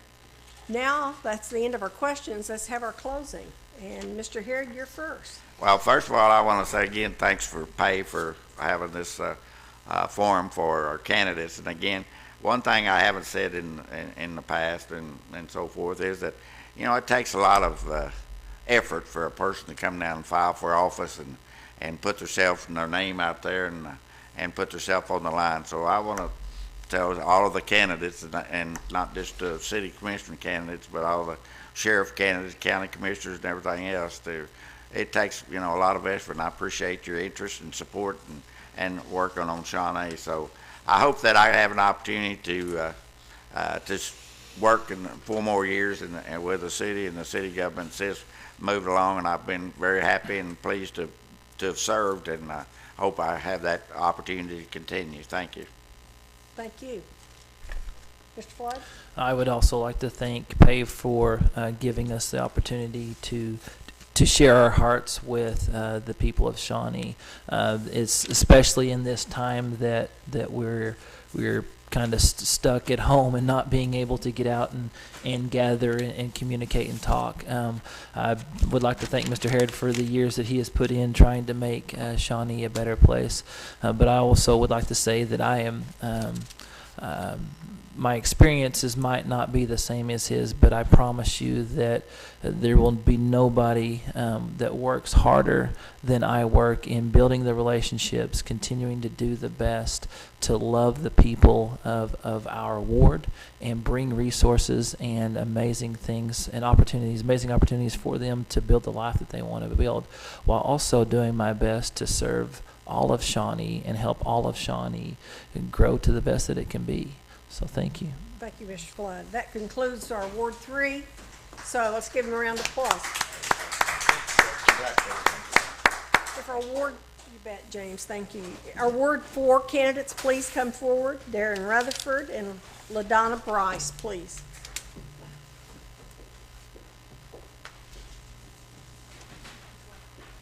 We're taking too much time. I said we're taking too much time. Well, it's gonna run long. Yep.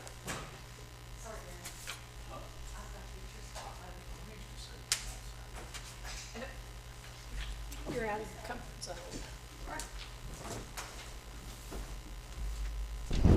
You all have heard these questions. And I said, you all should be pretty good at these answers. There's some different.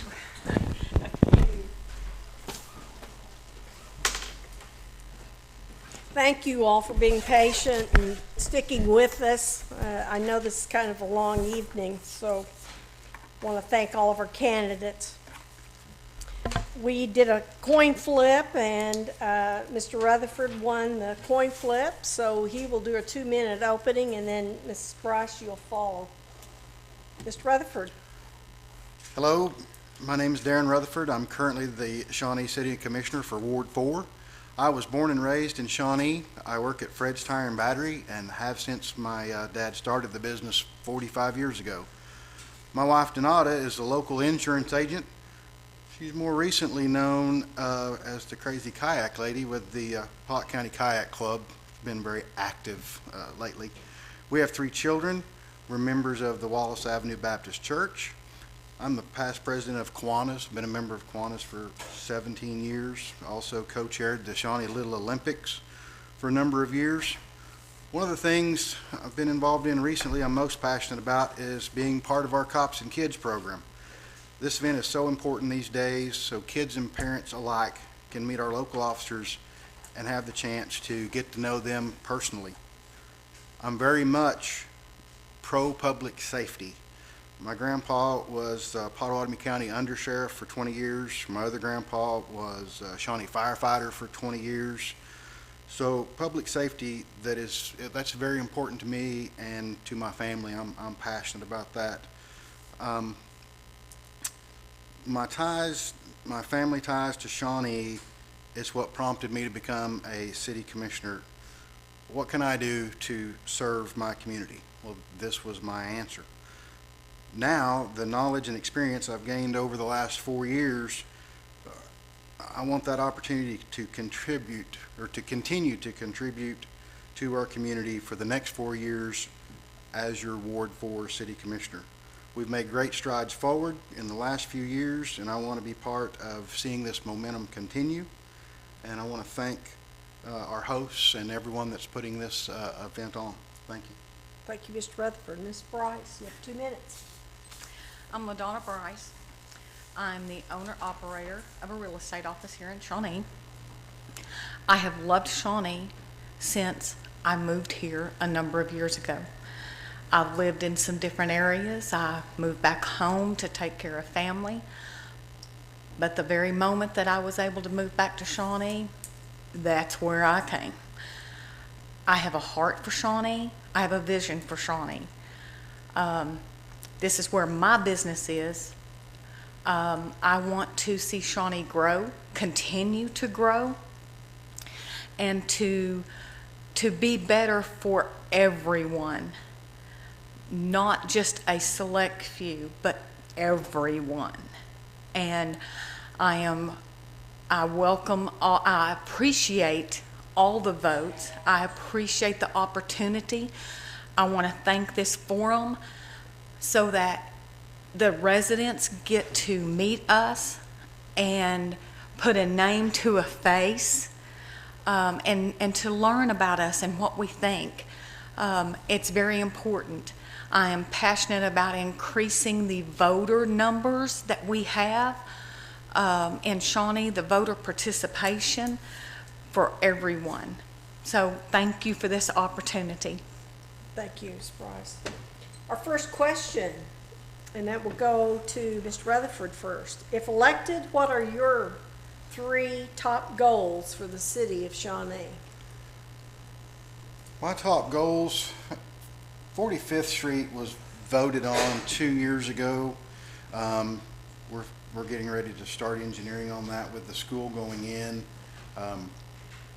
west of Kickapoo Street. So 45th Street is going to be the top of my list.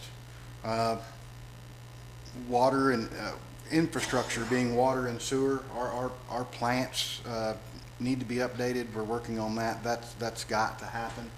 And getting our codes updated, our building codes looked at, examined, and get everybody on the same page and enforce those codes. Thank you, Mr. Rutherford. Ms. Bryce, what are your 3 top goals for the city of Shawnee?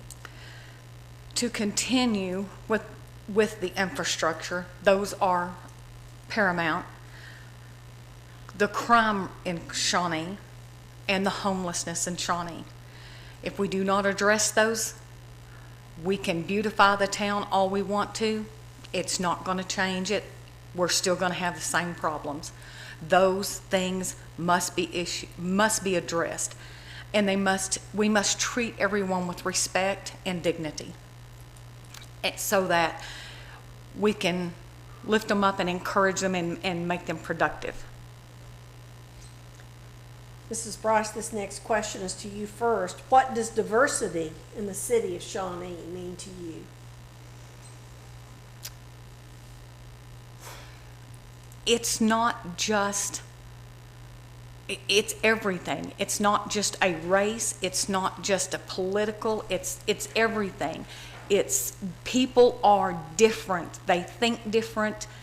They look at things differently, and we have to bring them together. It may be a slight shade of gray and someone else thinks it's more blue. People think differently. You have to respect them. Thank you. Mr. Rutherford, what about diversity in Shawnee?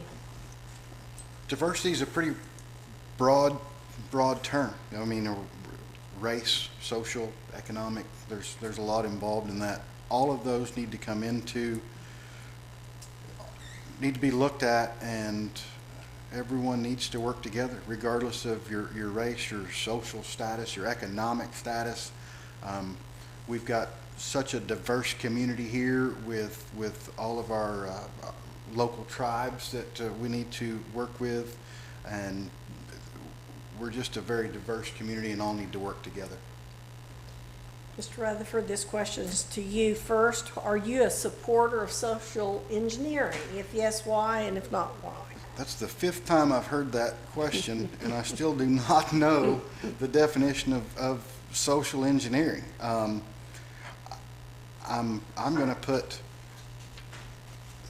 there are programs in place that could be beneficial or are beneficial to our city. So if we're looking at it that way, you know, we've got community renewal, we've got neighboring 101, we've got a lot of programs here to help people that need help, and we need to utilize those.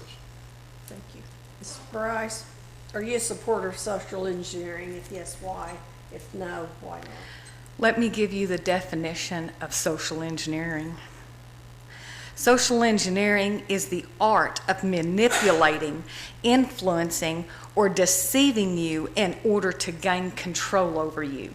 So no, I am not for social engineering. Okay, and the next question is Bryce. What's your plan to address the homeless in Shawnee? I'm glad you asked. I have visited with the captains at the Salvation Army, and I have visited with them greatly. There is a homeless issue.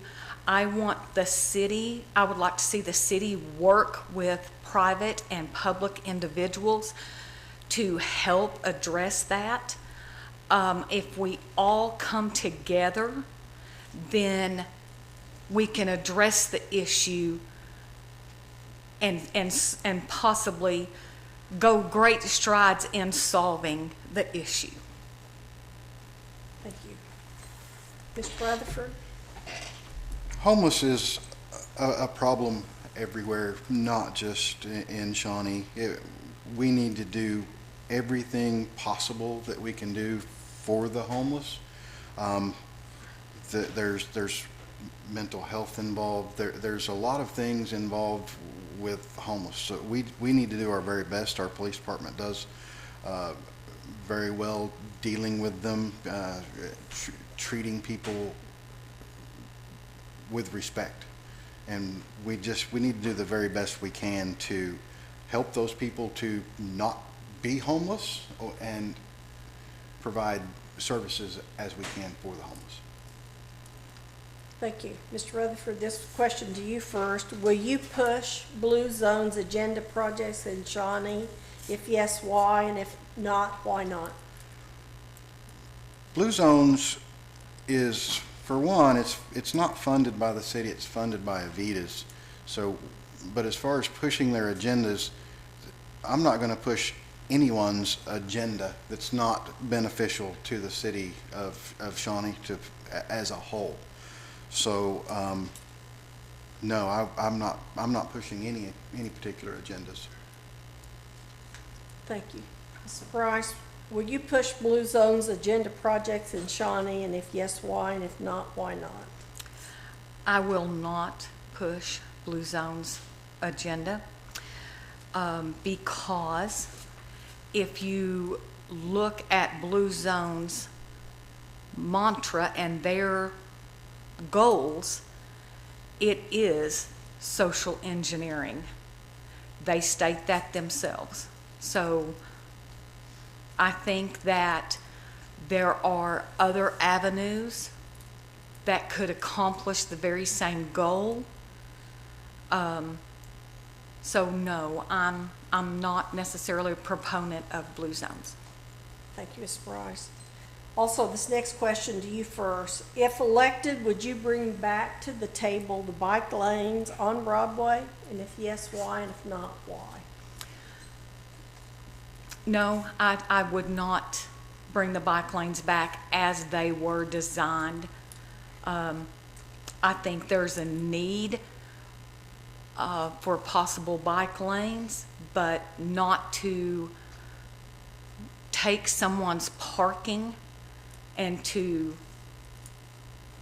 take their ability to entertain their company, to take that away from them. I'm not a proponent of that. I would not push that. Thank you, Ms. Bryce. Ms. Rutherford, if elected, would you bring back the bike lanes on Broadway? And if yes, why? And if not, why not? I would not bring back the bike lanes project as it was. That ship has sailed. We've turned that project away. We didn't have design, we didn't have information, and that was where that was at. But because of public concern, which we understood, we listened to, that's a past project in my opinion. Mr. Rutherford, this next question to you first. Do you support Shawnee code enforcement? If yes, why? And if not, why not? I do support Shawnee code enforcement. We have to have codes. We have to have rules to follow. We've started following the rules more stringently lately, which has brought some attention. But those codes need to be followed. If we have codes that are outdated, then they need to be looked at. We've got plans in the future for getting together, for one with home builders and going through the code book and getting with them and making sure we are current and everyone is on the same page. But as far as enforcing codes, yes, they do need to be enforced. Thank you. Ms. Bryce, do you support Shawnee code enforcement? If yes, why? And if not, why not? Yes, I do. They are necessary.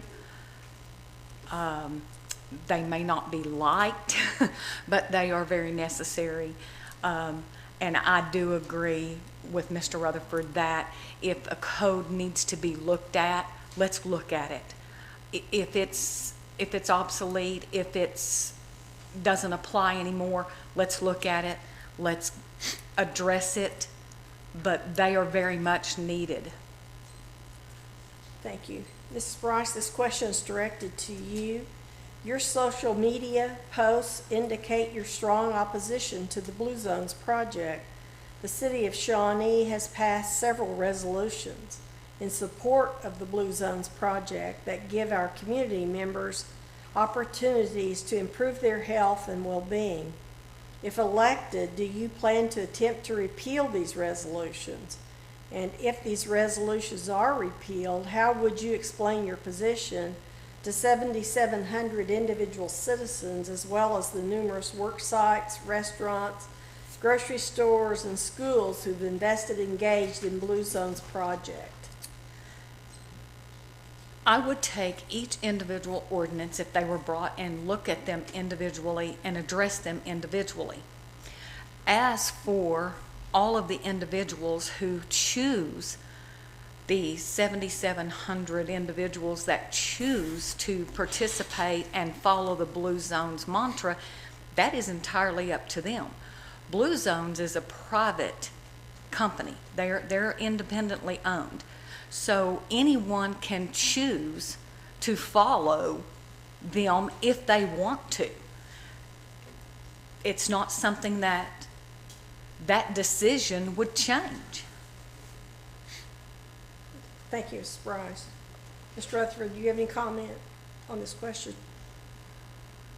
Repeat that question, please. Embedded in here is a question. That was my, I just read the questions, I don't make them up. Your social media posts, this is referencing Mrs. Bryce, your social media posts indicate your strong opposition to Blue Zones project. City of Shawnee's passed several resolutions in support of the Blue Zones project that give our community members opportunities to improve their health and well-being. If elected, do you plan to attempt to repeal these resolutions? And if these resolutions are repealed, how would you explain your position to 7,700 individual citizens, as well as work sites, restaurants, grocery stores, and schools who have invested and engaged in the Blue Zones project? did that use up part of my time? No, it did not. It's starting right now. I respect Ms. Bryce's answer on that question, and it was directed totally at her. I'm going to just leave that alone. I apologize. That was a rotten tomato aimed directly at me. Mr. Rutherford, if there's a budget deficit, what in the city budget would you cut? We've done a 10% budget decrease for 2021 already, and it would be difficult to go through and line item what to cut without consulting staff. Just off the top of my head, it would be very difficult to state any cuts that I would be willing to make without in-depth discussion about that. Mrs. Bryce, if there is a budget deficit, what in the budget would you cut? That is a case-by-case basis. You have to look at each individual thing. And see where this can be trimmed or that can be cut to meet those. And that's not a one-person show. That is the whole commission, the city manager, the planning commission, everyone working together in tandem to make those decisions. Thank you. And Ms. Bryce, this one rolls around to you first too. If elected, would you call for an investigative audit of city finances to determine the $7 million taken from the street fund and what it was spent on? And if yes, why? And if not, why not? Well, risking another tomato, yes, I would want that, because you need you need the air cleared. You need to know where everything stands, who stands where. Thank you. Mr. Rutherford, if elected, would you call for an investigative audit of city finances to determine the $7 million taken from the street fund, how it was spent? And if yes, why? If not, why not? At this point, I would not. That has been explained to me. I've seen it in black and white, where the money was spent. It was not spent inappropriately. It's all been 100% accounted for. We know where it is. So unless something comes up that I don't see forthcoming, I would not support that audit. They're very expensive to have done. So without something future, I would not. Thank you. Mr. Rutherford, if elected, will you disclose any and all possible conflicts of interest, whether direct or indirect, that are known to you now or in the future, and abstain from any vote where it applies? Yes, of course I would. I abstained on a vote last week involving Shawnee Ford, and a couple of planning things have come up that I've abstained on in the last 4 years, so yes, I would. Thank you. Ms. Bryce, if elected, will you disclose any and all possible conflicts of interest, whether direct or indirect, that are known to you now or in the future, and abstain from any vote where it applies? Absolutely. Thank you. Mrs. Bryce, what are your thoughts on future development and commercial growth around Shawnee Twin Lakes? I think we have a absolute great asset there. It would draw in revenue from outside towns. So I think it needs to be developed. And it just needs to be developed, and let's draw it. Let's use it as a draw. Thank you. Mr. Rutherford, what are your thoughts on future development and commercial growth around Shawnee Twin Lakes? I think that's one of our most, or if not the most, underutilized asset that the city of Shawnee has for development, for usage, for enjoyment. My wife's probably there as we speak. We need to take advantage of that lake, of the lakes, and in the process, we also need to make sure we protect our water. Protecting the water would be number one. Development would be number two, but absolutely would be in favor of that. Thank you. This next question to you first, Mr. Rutherford. How much of your priorities will be put towards Shawnee's infrastructure needs? And this is not applying to beautification. A considerable amount. I do know that we have considerable infrastructure things coming up. New water treatment plants, new sewer treatment plants that are starting design phase as we speak, and that's going to be a top priority and something that I would be very involved in and staying on top of. Thank you. Mr. Bryce? I would have to agree. Infrastructure is right up there. If you do not have those things in place, a town will founder. So I think infrastructure is great, and that would be a large portion. But at the time, while we're waiting on the state or we're waiting on other people, we can be working on other things as well. Okay, thank you. And this next question is, Bryce, to you first. Some folks think the top street priority is the 4-lane 45th Street between Kickapoo and Harrison. Others believe the top priority is widening Kickapoo from Kickapoo Spur to Farrell, that it's the most urgent. In reality, the most pressing need is for the repair of existing Shawnee streets. A person is hard-pressed to find a street in Shawnee that doesn't need repair. What's your plan for street repair in Shawnee? That is going to take the Planning Commission working together with the commission. We've already determined in answering the same question that the Kickapoo Street is already in the works. 45th Street is going to have to be addressed because of the new school that's going out there. We were going to have some traffic tie-ups if that's not addressed. So it's going to take everybody working together as the funds are there.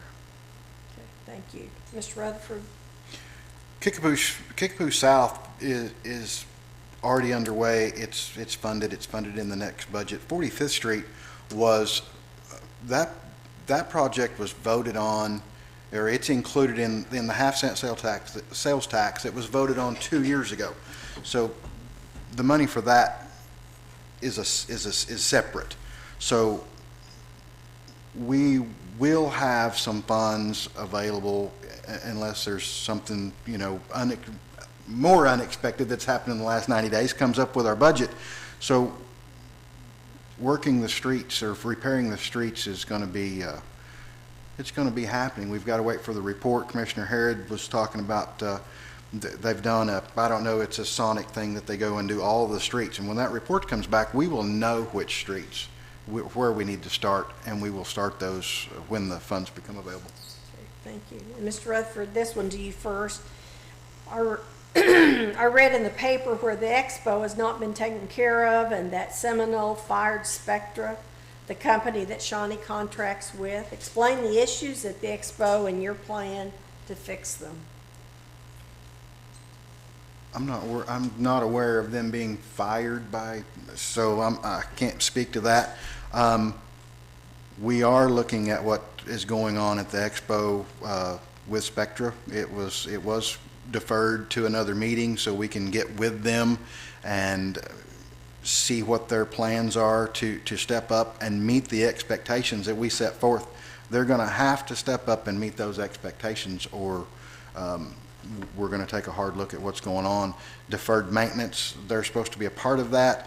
We also, in our half-cent sales tax, have money, or will have money, to do some major repairs, and we're waiting for them to get a foothold there and to give us some more information. But the improvements are going to be done very soon regardless. Thank you, Mr. Rutherford. Ms. Bryce, you want me to repeat the question? No, I think if they are not doing their job, then the commission has a duty to look at that and to address it at that time as to what to do and whom to get and what to do with it. Thank you. Next question, Mrs. Bryce. Are you for or against bike police in downtown Shawnee?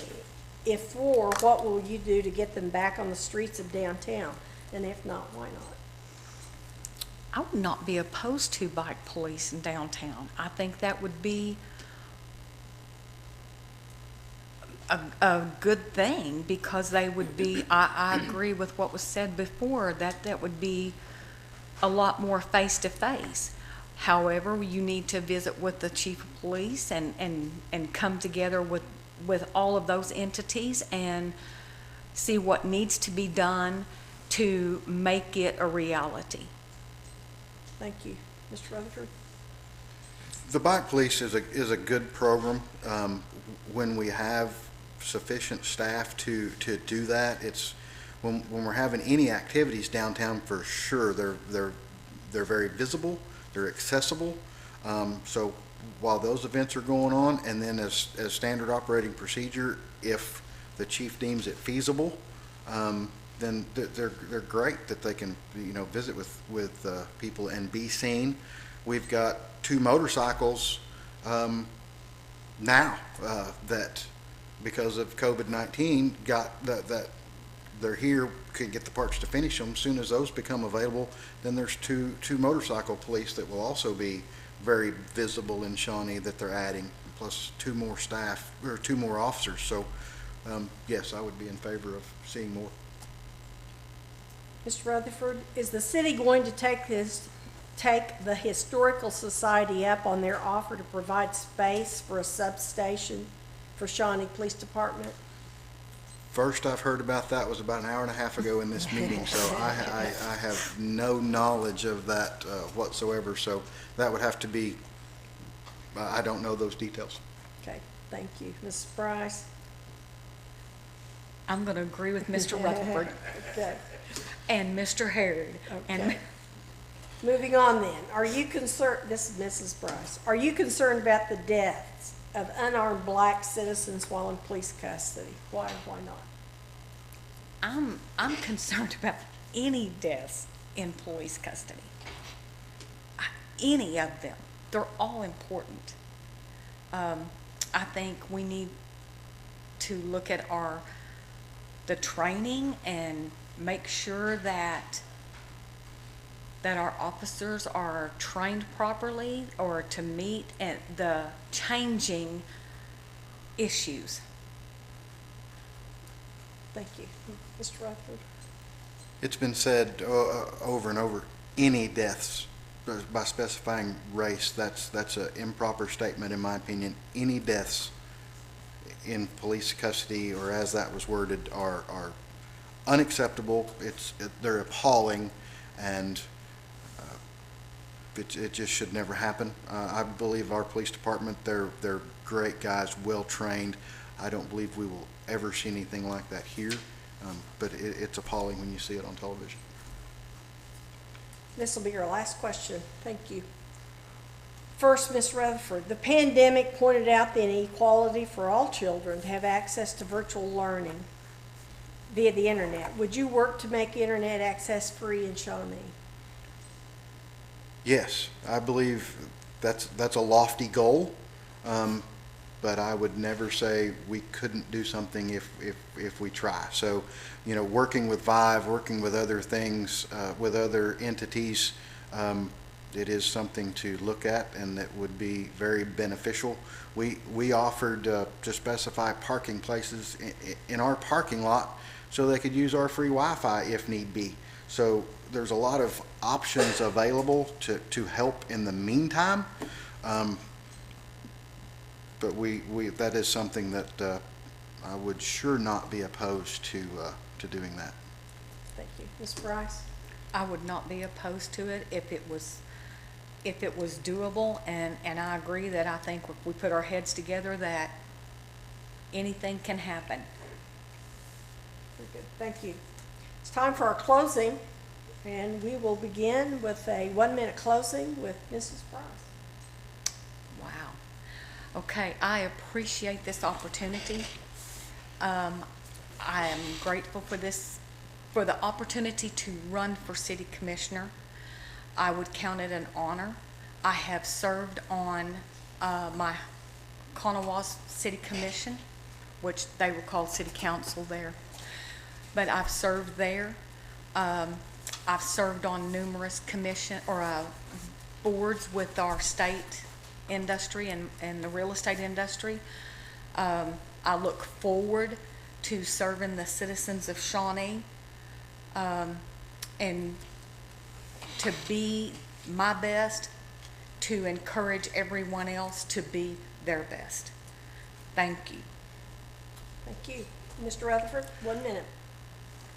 I want to thank Pave for putting this on, putting on the forum. I appreciate being able to speak and listening to all these questions and all the answers. I think my 4 years of experience will be very valuable moving forward. There's a lot of things that we've got upcoming. I feel like I'm very accessible to the public. I'm in the public, so I'm very easy to find. Welcome people calling me, coming by work and talking to me. I love talking to people about what we're doing and what I can do. So I would like the opportunity to do that for another 4 years. So I'd appreciate everyone voting for me on June the 30th. And thank you for hosting. Thank you. Thanks, everyone. Let's give them a little applause here for the participation. Thank you. We'll set up here for the mayor's race, and we'll begin here very shortly. So if our candidates would come forward.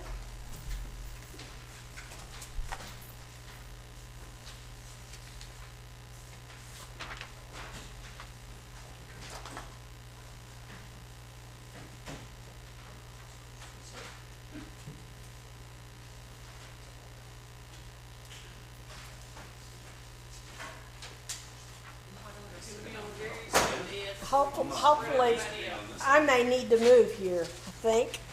Yeah, I think so.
thank you all for being so patient and waiting for us. I knew that this would be a long evening, so our apologies for that. But it gave you a good opportunity to hear some other candidates and their issues, their concerns, and their comments. So with that, this evening we did a drawing to see who would go first on our opening statements, and then we'll reverse that order for our closing statements. So going first will be Mr. Bolt. And Mr. Bolt, you have 2 minutes for an opening. Thank you very much. I really appreciate Pave doing this. You know, I think it's so important for the voters to be informed. And I really appreciate the city of Shawnee for allowing us to come in here and use the facility. I mean, this is a great place to do it. This probably isn't the way we all want to do it. We'd love to have people here. But still, this works out really, really well. We've all had to learn to do things a little differently. My name is Ed Bolt. I'm running for mayor. I've been city commissioner the last 2 years in Ward 1. And the reason I do this is I absolutely love the city of Shawnee. I love living here. I love what we have been doing as a city. We are growing. We're getting better every day. And that's the only reason I do this, is because I absolutely love our community. And I want this to be the very best community that anybody can live in. And I think that's what we all ought to be working towards. Those of you that don't know me and know my history, I worked almost 30 years for AT&T. It was Southwestern Bell, SBC, AT&T. I did lots of different things for them.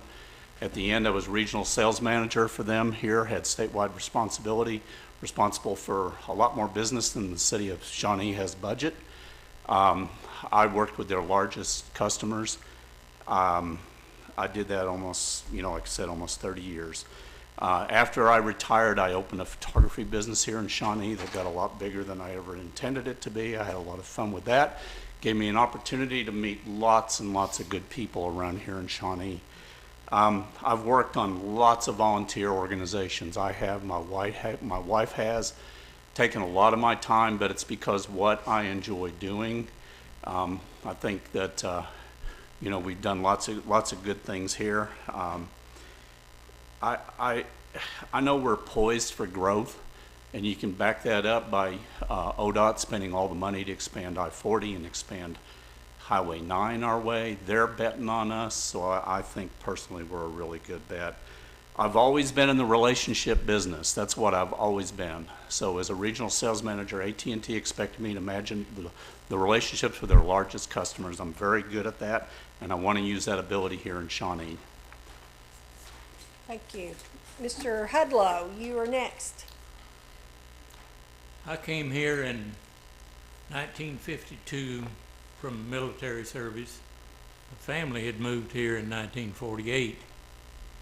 And I worked at the post office for 1 year. Then I worked for Oldsmobile Agency for a few years. Then I went into the insurance business. Now, the insurance business is not the easiest kind of business there is going. Actually, I probably wouldn't have made it the first year or two if I hadn't been selling furniture on the side, my own. But I did finally get into the 6-digit figure after enough years, so if you have patience long enough, you can make it. I'd made it for 45 years in the insurance business. You meet lots and lots of people in that business. Hardly anybody ever just comes along and says, I want to buy some insurance. You have to meet with them to create the need that's there. And of course, insurance should only be sold if there is a need, and we tried to work it that way. But I decided to run, and I was helped along by other people. That's always the case. I've been advised. Well, I was married over 55 years before my wife died, so I've listened to instructions a great deal. But I think with the experience that I had in operating my own business, the things that you have to come across and accomplish in that is a bit of a problem sometimes. Thank you. Mr. Gillum? From Oklahoma at 2 years old, the folks to California. Went there when California was still a good state and a decent place to be. That changed a lot in a lot of years since. We moved back about 42 years ago. Alien, my wife, she passed away 8 years ago, and actually on the 18th of this month, that would be the 8th year. We opened the Gravestown. My sons wanted us to do a business, and then they left me with it when we got through with it. We were there 27 years. Enjoyed the conversation with the young people, which we were primarily doing business with a lot. Joined the commission when I saw some problems, what I thought a lot of argumentation going on. I thought I could calm it down a little. I think I accomplished some of that. I did such things. I saw a white field of clover there. Everything was open to be done. We didn't have public television. We didn't have lake recreation. Of course, by that time, Gateway had not been created yet. There's so many things that I was a part of during that time that now has come to fruition, and I look at that, and it's so much of the opportunity that was there at the time. Public television in particular was quite a task in getting it done because none of the commissioners wanted it. I had 6 against me.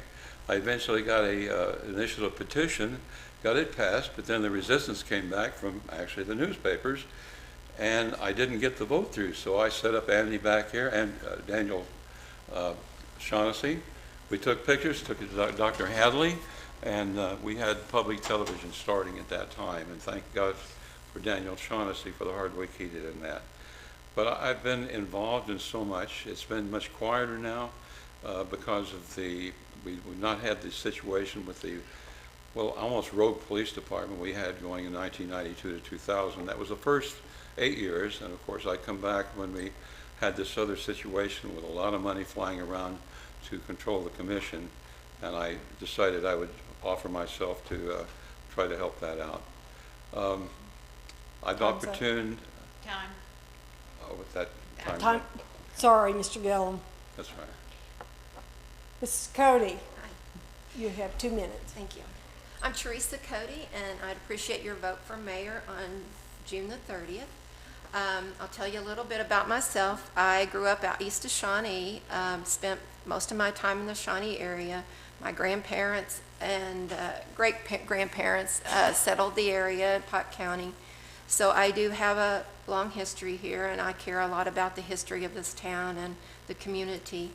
I did move away for a number of years, lived out in Denver, Colorado, and worked for Mobile Oil Corporation there at their headquarters.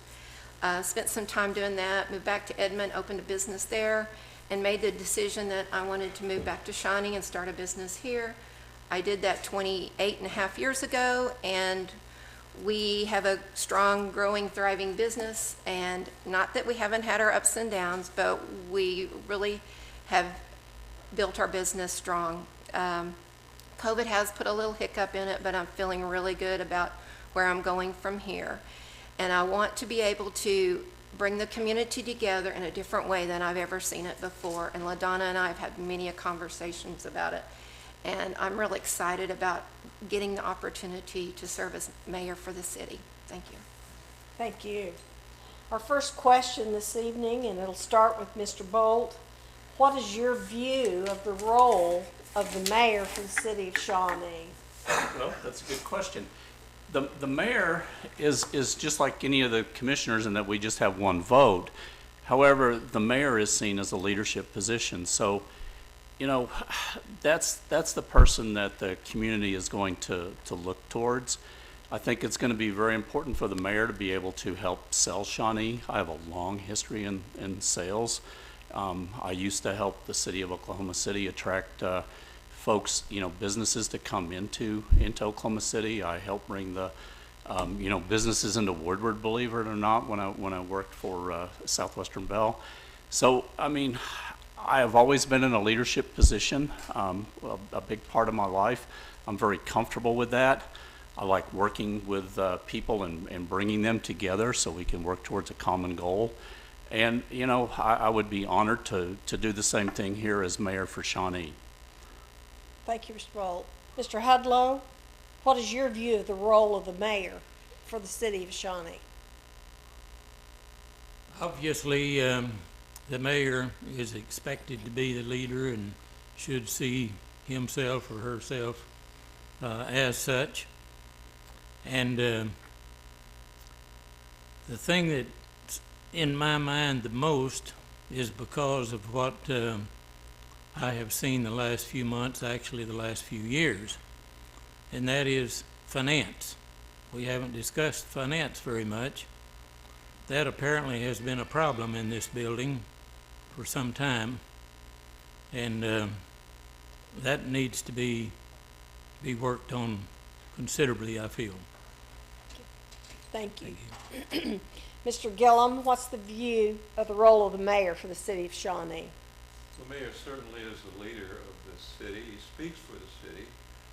And I see the mayor as being super important in congealing with the city manager and providing information, encouraging the commissioners to be very familiar with the items that we're voting on. So often it seems we have to take a staff approval or approach on an item and not be fully understanding as to the ramifications of it. I think having the opportunity to talk to the city manager, or maybe making it a process that's encouraged, would be a big plus for a more intelligent view on things. Thank you. Mrs. Cody, what is your view of the role of the mayor for the city of Shawnee? I feel that the mayor's job is to nourish the community with communication and help the relationships nourish. That's what I guess I'm trying to say. Help to create, nourish relationships between the people and the citizens and the government. And we've got the nonprofits, and all those need to have the right communication, and I think the mayor, as a leader, would pull that together. Thank you. Mrs. Cody, you're next. What's your background in management and working with budgets? I do it every day. I own my own business. Mr. Bolt, what's your background in management working with budgets? Well, quite extensive, actually. Like I said, I worked for a $171 billion company. I had statewide responsibility here for probably about $100 million worth of business on an annual basis. So I had a large organization that I had to run. And then when I retired, I started my own business and had to run that here and manage my own budgets. And I've had 2 years working here with the city. So I think I have a good background in that. Mr. Hudlow, what is your background in management and working with budgets? As most of my career has been in the insurance business, and most of that I worked for myself. And I think that when you go to work for yourself, you come across many things that you probably didn't expect before. But as those of you who are in business yourself or have been know, and I think that's the thing that I would be most dependent upon is my experiences all the years I worked for myself. Thank you. Thank you. Mr. Gillum? Owning a successful business is quite a job in itself. It teaches you many lessons for economics as well as the function of what money does and how it works. I think that was a great lesson for me. And Mr. Gillum, next, why are you running for mayor? I look at my experience over time. Now, experience by itself is never valuable unless you have an open mind and unless you want to learn. I've learned a lot in that time, and I want to learn a little bit more before I get through with this life. I find it interesting to the people, the structure of the cities, the economics of the city in relation to the economic development of what we're needing here in the town. It's a challenge that I want to accept at this point in my life. Mrs. Cody? Repeat the question again to make sure I... Why are you running for Okay. mayor? I'm running for mayor because I want to make sure the citizens have a voice. I feel like the citizens hadn't had a voice in the last few years, and I want to make sure that they have that opportunity to be a part of the government and what goes on in our city. Mr. Volt? Yes, ma'am. As I said earlier, ultimately I come down because I have a deep passion for Shawnee, and I want to make this the best place that anybody can live, and I truly mean that. There's a lot of good things that have been going on here in Shawnee. There's things that we need to work on. I love bringing people together to solve problems. That's something that I have a lot of experience in and I have a talent for. And I just welcome that opportunity to do that here for the town that I live in. Mr. Hudlow, why are you running for mayor? As I indicated earlier, I think the main reason has to do with finance. I think that's one of the most important things that this group has, that and the communication, as some of you have indicated. But there's been some problems that I think my experience in the past can work on those, perhaps solve them. I know we're given one vote, just like each commissioner is given one vote, but I think with the proper leadership, that we cannot have those come up anymore. Thank you. This next question will start with you, Mr. Hudlow. It's very similar to the one you just answered, but if elected mayor, describe your leadership style and what would be your first steps? First thing I think of is in any kind of leadership is raising children. That's a challenge. I assume that you all have children and you find that they're all different that way, and you learn from that as you're working with the people, each of the commissioners is probably very different. You have to learn to deal with them on that. As to the first thing I think you asked there, and you may get to this question later, but I would immediately request an audit because I think we need to start off together and know exactly where we stand. Thank you. Mr. Gillum, if elected mayor, describe your leadership style and what would be your first steps? Actually, if you are mayor, you want to discuss with the city manager what his leadership style is, because you have to blend with him as far as the public, as far as the employees. First thing to really learn about a mayor is that you're not a king. You're basically joined to pull the people together, to pull a commission together, to make sure that they're informed, to find ways to run a meeting to where the public feels like they're actually being listened to. Very often they come and we have no opportunity to discuss things with them. That's the way it's set up. I disagree with that. I think we should have repartee with the public and have the opportunity for them to actually talk to us, not individually, but as a group might want to relate to that. Thank you. Mrs. Cody, if elected mayor, describe your leadership style and what would be your first steps? My first steps, I'm already working on them. That's trying to meet with people that are within the city government and understand what they do on a daily basis, how they operate, and get more in-depth understanding so that I can, when I'm out talking to citizens, when they're telling me their stories, then I understand where the police officers are coming from, and I can kind of share some of that with them, and maybe even bring them together in some citizens groups, which is something I would really like to see happen. So we have some more citizens. We have citizens advisory groups. Mr. Bold? Yes, ma'am.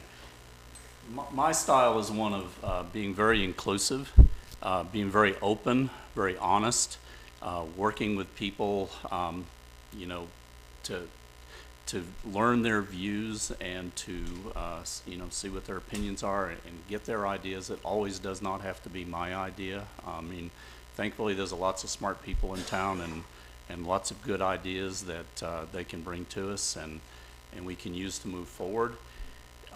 First thing I would do, that's hard to say. I know the city manager very well, so I know I don't have to learn him. I mean, it'd be interesting to talk with these other three individuals up here and see what their ideas are and why they ran and, what their hot buttons were and try to maybe address those. But, you know, I'm always trying to learn more about how the city operates. I go ride-alongs with police officers. I want to, you know, look at our facilities, you know, just learn everything I can and go from there. Thank you. These next questions are directed to specific candidates. Mr. Bolt, Yes, ma'am. do you own the property and receive profit from said property that Blue Zones currently occupies?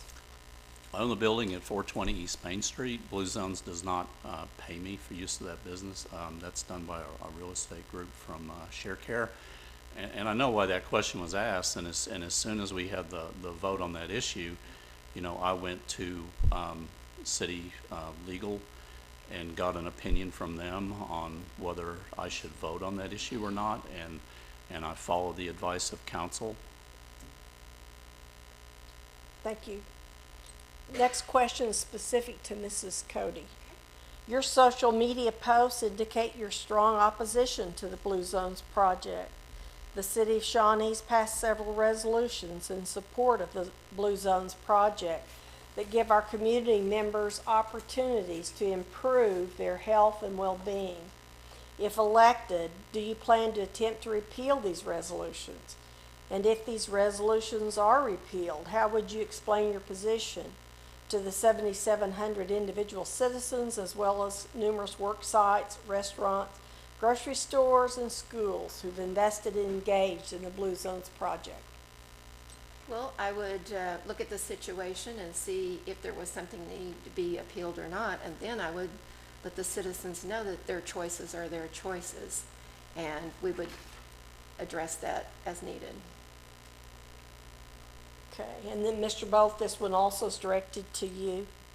If elected mayor, what qualifications will you look for in someone to take over your ward seat? Oh, well, obviously we want to have a good person. We'll deal with that when the time comes. But it's not just it's not going to be my decision. It's going to be the commission's decision. So I'm sure there'll be a number of names that are going to be looked at. I don't know who they would be, but obviously we want a good person that we feel like would represent Shawnee well, you know, and have all the qualities that we would hope one of our representatives would have. So it would be a joint decision by the commission. Okay, thank you. Any of the other candidates, Mr. Hudlow, you or Mr. Gillum, have any comment? Excuse me? Do you have a comment on any of those questions? Okay. I don't. Okay, moving to the next question, and this will go first to Mr. Bolt. If elected, what are your 3 top goals for the city of Shawnee? Top 3, that's hard. I mean, we got to make sure our money's straight. You know, cities are financed by sales tax, and that's going to be impacted by COVID-19, and our staff has been looking at that, and we're going to have to watch that very, very carefully. So we need to make sure that our budget's in good shape. We've got to make sure that we use the available money we have to take care of our infrastructure and our core services. And, you know, there's a lot of good things in the budget hearing that we had, and we'll vote on, you know, here next commission meeting, you know, projects that you know, we're committed to, like 45th Street with the taxpayer, you know, money that was voted on, that we've got to follow through with our commitments. So I think those are probably the top 3. Mr. Hudlow, what are your 3 top goals for the city of Shawnee?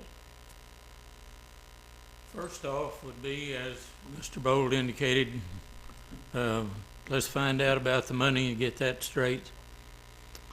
And then, well, I think we're going to have to learn to live on less after the problems we've had the last few months. Now, I've had too much experience with that for the last several years, but we're just going to have to do it anyway. I would not be in favor of raising taxes.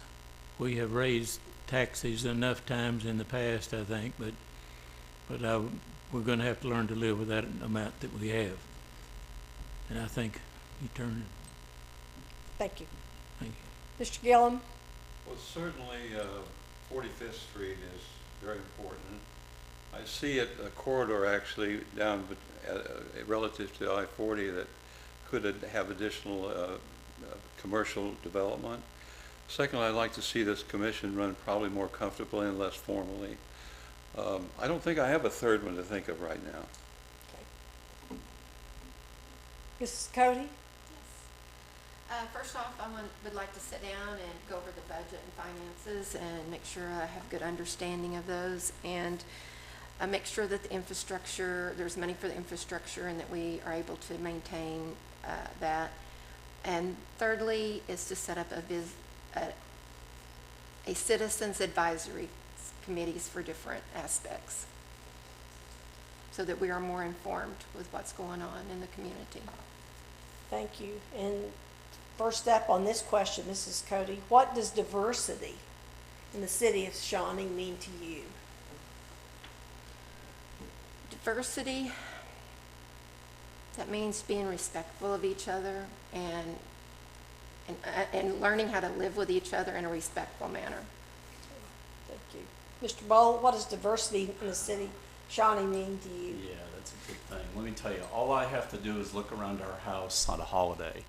We have grandchildren of all different racial backgrounds and colors, and I mean that's something we ought to celebrate. And there's you know, there's good people in Shawnee of every kind of background, and I mean that, like I said, that's something we ought to celebrate, something we ought to embrace, and just be so thankful that we have it. You know, when we put on events here in town, I don't want everybody to come that looks just like me, and we need to try to, you know, get every person involved in what we do here in Shawnee. But diversity is a wonderful thing.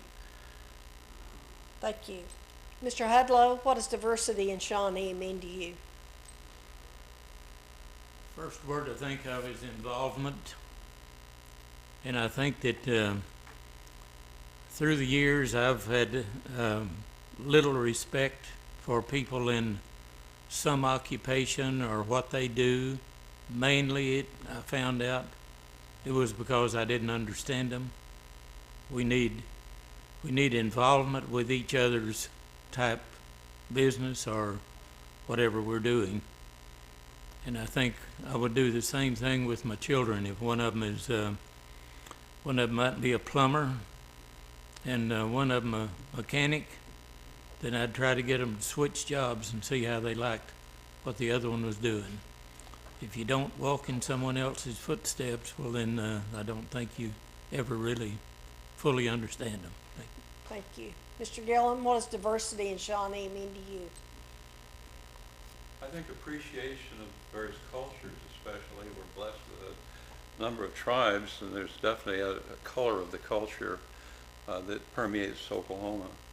I think diversity also can look at us from our youth, because we're very diverse in our way we see and perceive things. As understanding our young people, they're going to be the future of our country. Thank you. Mr. Gillum, are you a supporter of social engineering? And if yes, why? And if not, why not? I think I can appreciate a form of social engineering in a very loose way, but if we want to look at it like Agenda 21 of the United Nations, it looks pretty bad. Blue Zones doesn't approach that. I mean, they may walk up to it, but they never go over it. I don't necessarily go for chickpeas and kale salads, but, you know, that's just me. I probably have 20 pounds I could lose without a problem. But social engineering per se, as it was stated recently, is a true way of looking. Agenda 21, if you want to look it up, does show you what it truly does and what the threat of it is. Thank you. Mrs. Cody, are you a supporter of social engineering? If yes, why? And if not, why not? No, I am not, because I am interested in the people in the community having their freedom to make their own decisions. Mr. Bolt, are you a supporter of social engineering? If yes, why? And if not, why not? Well, I mean, obviously that question was made to sound that to be a very scary thing, and it can be. It depends on what that is. I mean, if it's something that it's the government imposing something on you, then obviously no, you don't want that. But that can also be looked at as like when we design a park, we design it in a certain way that encourages people to come down and engage in certain activities down there. That is not an evil thing. So, it depends on what it is. I mean, if it's a bad thing, then no, you don't want to do that. But if it's something that encourages a certain type of behavior in a certain location, I mean, that's not a bad thing. So, we just have to find out, what that means. I didn't write that question, so I don't really know what they had in mind. But, designing a park so you have certain activities there, that's not a bad thing. Mr. Hudlow, are you a supporter of social engineering? If not, if yes, why? And if not, why not? I've heard it explained here a few times. I don't know that I thoroughly understand it now, but earlier some were talking about the personal gain aspect of what you may have in that.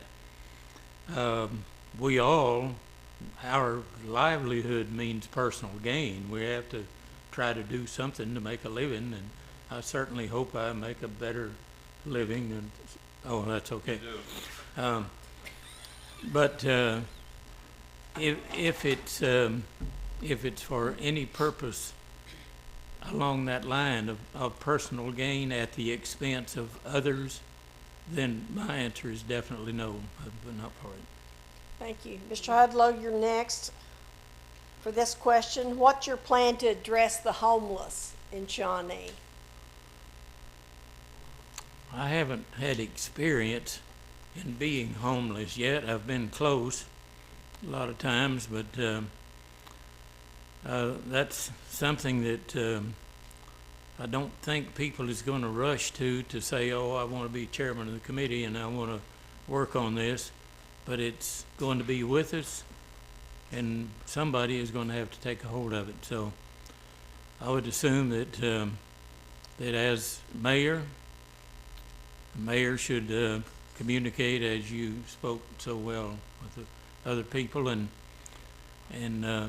those people are people, and I know we've experienced a number of those down here at the senior center, and reached the point where they just have to lock the door because they didn't want them in there, and that's sad. But they're here, so I think we need to start some type of education to try to help pull them out of that situation.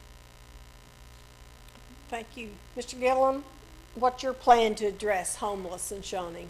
When you're dealing with homeless, they're as varied as the fingerprints. Everyone has a separate story and a separate reason, and separate why they're on the street. Trying to provide or see that there are circumstances, that emergency circumstances for them. Like cold weather, I sometimes, just for freezing weather, know people are getting into doorways to try to get out of the wind, and we know that's happening to some degree. But to foster and promote the programs that can help these people in these circumstances that they all find them. I know our church has worked on that, and a lot of other churches have. And I certainly admire and love the people who will take the time to give their time to this type of work to get people more comfortable in the type of life that they have to live in. Thank you. Ms. Cody, what's your plan to address homeless in Shawnee? I know there's a lot of organizations that work toward that, and I know they've had some success and some failures. I think we've got to bring in more people, and once again, I'm going to speak about bringing in, putting together more community groups or bringing in some people that want to help. I already have people calling me wanting to help, that they have degrees in psychology and those kind of things, and they're wanting to get on committees, wanting to help the people. And I think those are the kind of people we're going to have in order to make a difference. Even if it's just a small difference, we can work together and make that happen. Mr. Bolt, what's your plan to address homeless? I can talk about my plan, I can tell you what I've done too, because I've been on the commission 2 years, and that was one of the first things I told the mayor that I wanted to work on. So I have talked with lots of businesses, organizations here in Shawnee. I have led groups to go to Pivot in Oklahoma City to see what they do. We've been down to Food and Shelter down in Norman to see what they do. We had meetings at Shawnee Forward with an organization out of Oklahoma City to learn about what they were doing. We have found a program in another town that basically is called Built for Zero. It doesn't cost terrible amount of money. We've got that built into the budget for this next year. There's also, if you need a person to run it, you may be able to run that out of CBDG money, so it doesn't cost the taxpayers of the city, because that's a federally funded program. So I have great hope that we can initiate that and make some difference. It's I don't have time to tell you all about it, but it is definitely a very well organized case management program that has worked very effectively in about 100 communities across the country. Okay, thank you. Thank you. Mr. Bolt, explain any previous experience in local, state, or federal government. Well, the last 2 years here as a city commissioner. I guess unrelated, as far as not as an elected official, I was regional sales manager at AT&T for state government higher ed, so I spent a lot of time at the Capitol. My customer was the state of Oklahoma, so I got to learn the ins and outs up there at the Capitol very, very well. But as far as an elected position, it's been the 2 years here as Ward 1 representative in Shawnee. Thank you. Mr. Hudlow, explain any previous experience in local, state, or federal government. Well, I worked at the post office, but I was just an employee there, and I didn't lead in management in any manner. I did spend 54 months in the military, and I had many experiences there. Several of them as being a follower, and some of them as well, many of them in management jobs. Other than that, I have not had any experience in government. Thank you. Mr. Gillum, explain any previous experience in local, state, or federal government. Well, certainly 8 years, from 92 to 2000, when this in many ways was like a Wild West compared to what it is today. We actually had a policeman arrest a fireman one time. It's famous in our history. But it was different. There was so much open there. There was so much conflict, it seems like. It seems like it's so peaceful now compared to 92. I learned a lot, and I invented a lot, and I discovered a lot. I saw many of the things we see now. I was a part of, like Gateway, and well, so many of the things actually. We met here in the Coet building, the 6 of us, to start Gateway with Sally McLaughlin. All these things coming to fruition now are very satisfying to me to see them. And now I'm looking for whatever else might be there to discover and to create. Thank you. Mrs. Cody, explain any previous experience in local, state, or federal government. I served on the Shawnee Zoning Board of Adjustments, I believe it was almost 4 years, and then I moved over to the Traffic Commission and served 4 years. I served on the board for downtown Shawnee, which in a way was a part of the city. The city would fund that, so I did serve on their board. I've spent many a night sitting on the other side of this desk watching the commission meeting instead of home watching TV. Ms. Cody, if elected, would you bring back to the table the bike lanes on Broadway? If yes, why? And if not, why not? I would just have to think about it or look at it on a case-by-case basis on how that particular setup I would not bring back. It would have to be a totally different idea. Mr. Bold, if elected, would you bring back to the table the bike lanes on Broadway? And if yes, why? Or if not, why not? I don't see that happening, but, you know, truthfully, the issue was not the bike lanes per se. I don't think people really cared, you know, up and down Broadway. You know, there's some that probably want them and some that didn't. The big issue was parking. And I made it very clear to the folks that I talked with I would not vote to take away their parking because they didn't want to didn't want to have that. There's probably lots of places in town that bike lanes, could make it safer for people to get around town, but we never had a design, so it's hard to say that, the way it was designed or the way it was, we never got that far. There never was anything we could look at and say, well, I don't like this or I don't like that. All it was rumor and hearsay for the most part. So there was never a design for us to approve. Mr. Hudlow, if elected, would you bring back to the table the bike lanes on Broadway, and if yes, why, and if not, why not? I would not, and the reason being, in addition to what they have already said, is the fact that it seemed to me it's tearing up a lot of the community with the disagreements with each other. So somebody's going to have to be a lot smarter than most of us are if you bring up something like that again to keep that kind of battling with each other. We don't need that. Thank you. Mr. Gillum, if elected, would you bring back the bike lanes on Broadway, and if yes, why, and if not, why not? So much of this situation is due to my giving a fourth vote to that and ruining it to the, so desperately I was even thinking of leaving the commission before deciding to run for mayor. My prime directive, I finally came down to it, was actually the people first, development second. And I realized I had crossed my prime directive. People backing out of the driveways back into multiple lanes was something that, especially elderly people, was more than I could live with. So, absolutely not. Mr. Gillum, do you support Shawnee code enforcement? If yes, why? And if not, why not? Well, that's an interesting question. Certainly, enforcement we have to have, but I had the question asked to me when I spoke to Rotary the other day, or let's say they brought up, because the rapid change we've had in code enforcement and also other functions of the city, some of the relaxation we had taken in the past has disappeared.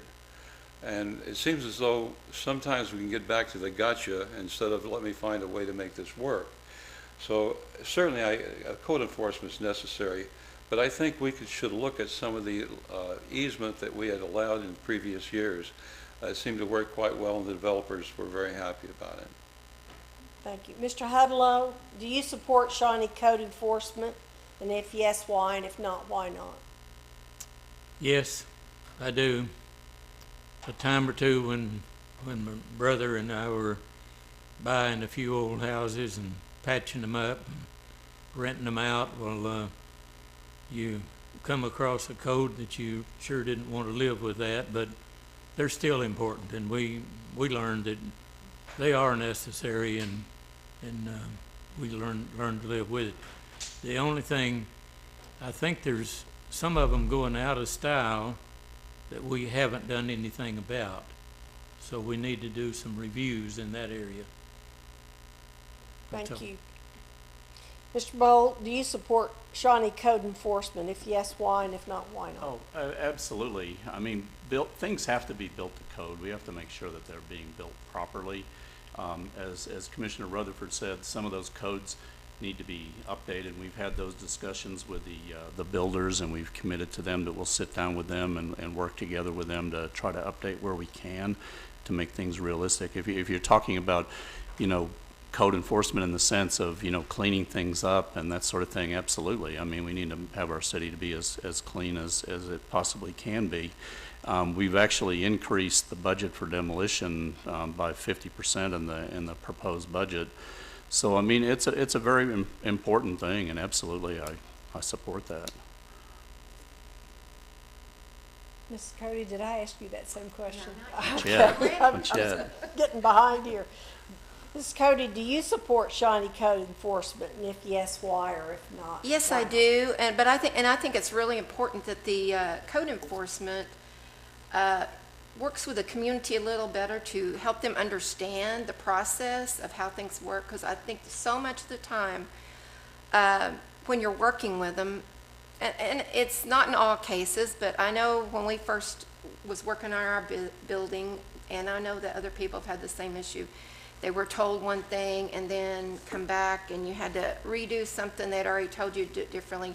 I think they need to be more clear about how to do it and what needs to be done. Could I interject? There is a process called the Board of Adjustments, Yes. and I chaired that for 2 years, so it can only be overcome by the district courts. It actually as trumps, if we can use that conversation, the city commission. And it's available to all people to have that brought before them to see if there's variance that can be had in their case. Thank you, Mr. Gillum. Next question, Mrs. Cody. If there's a budget deficit, what in the city budget would you cut? I would work with the city manager and the department heads, and we would look at what they felt like needed to be cut, and then we discuss where to go from there. Mr. Bold, if there's a budget deficit, what in the city budget would you cut? Yes, ma'am. This year, we're planning for a 12% reduction in sales tax income. So we've already made some cuts, I'm sure, where they need to be, but that's something we would have to watch on an ongoing basis. And if things got even worse, then it would be a discussion that the commission would have to have with the city manager and all the department heads. Obviously, you want to protect core services as best you can, and and go from there. But that's a decision that the commission and staff would have to make jointly.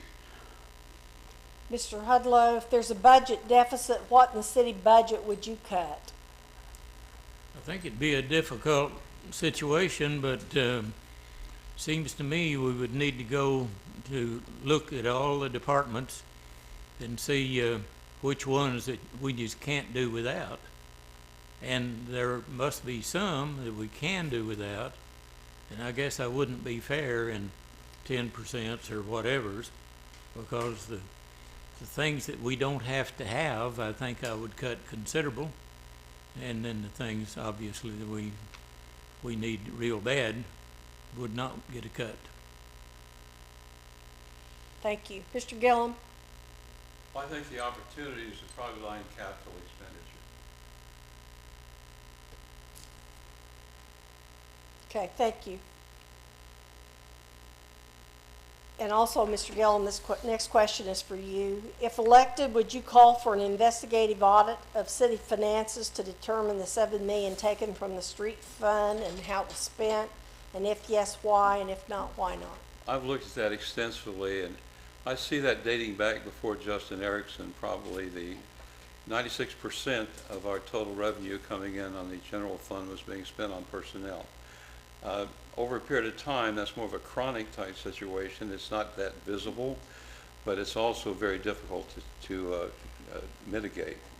I would not look at that. I've seen the explanations. I've looked at those. I've seen the opportunities and probabilities, and how a creeping case like that can lead to the deficits we had. Money was shifted in various places in order to make this happen. Our budgets look good now and solid. The city's in fine shape.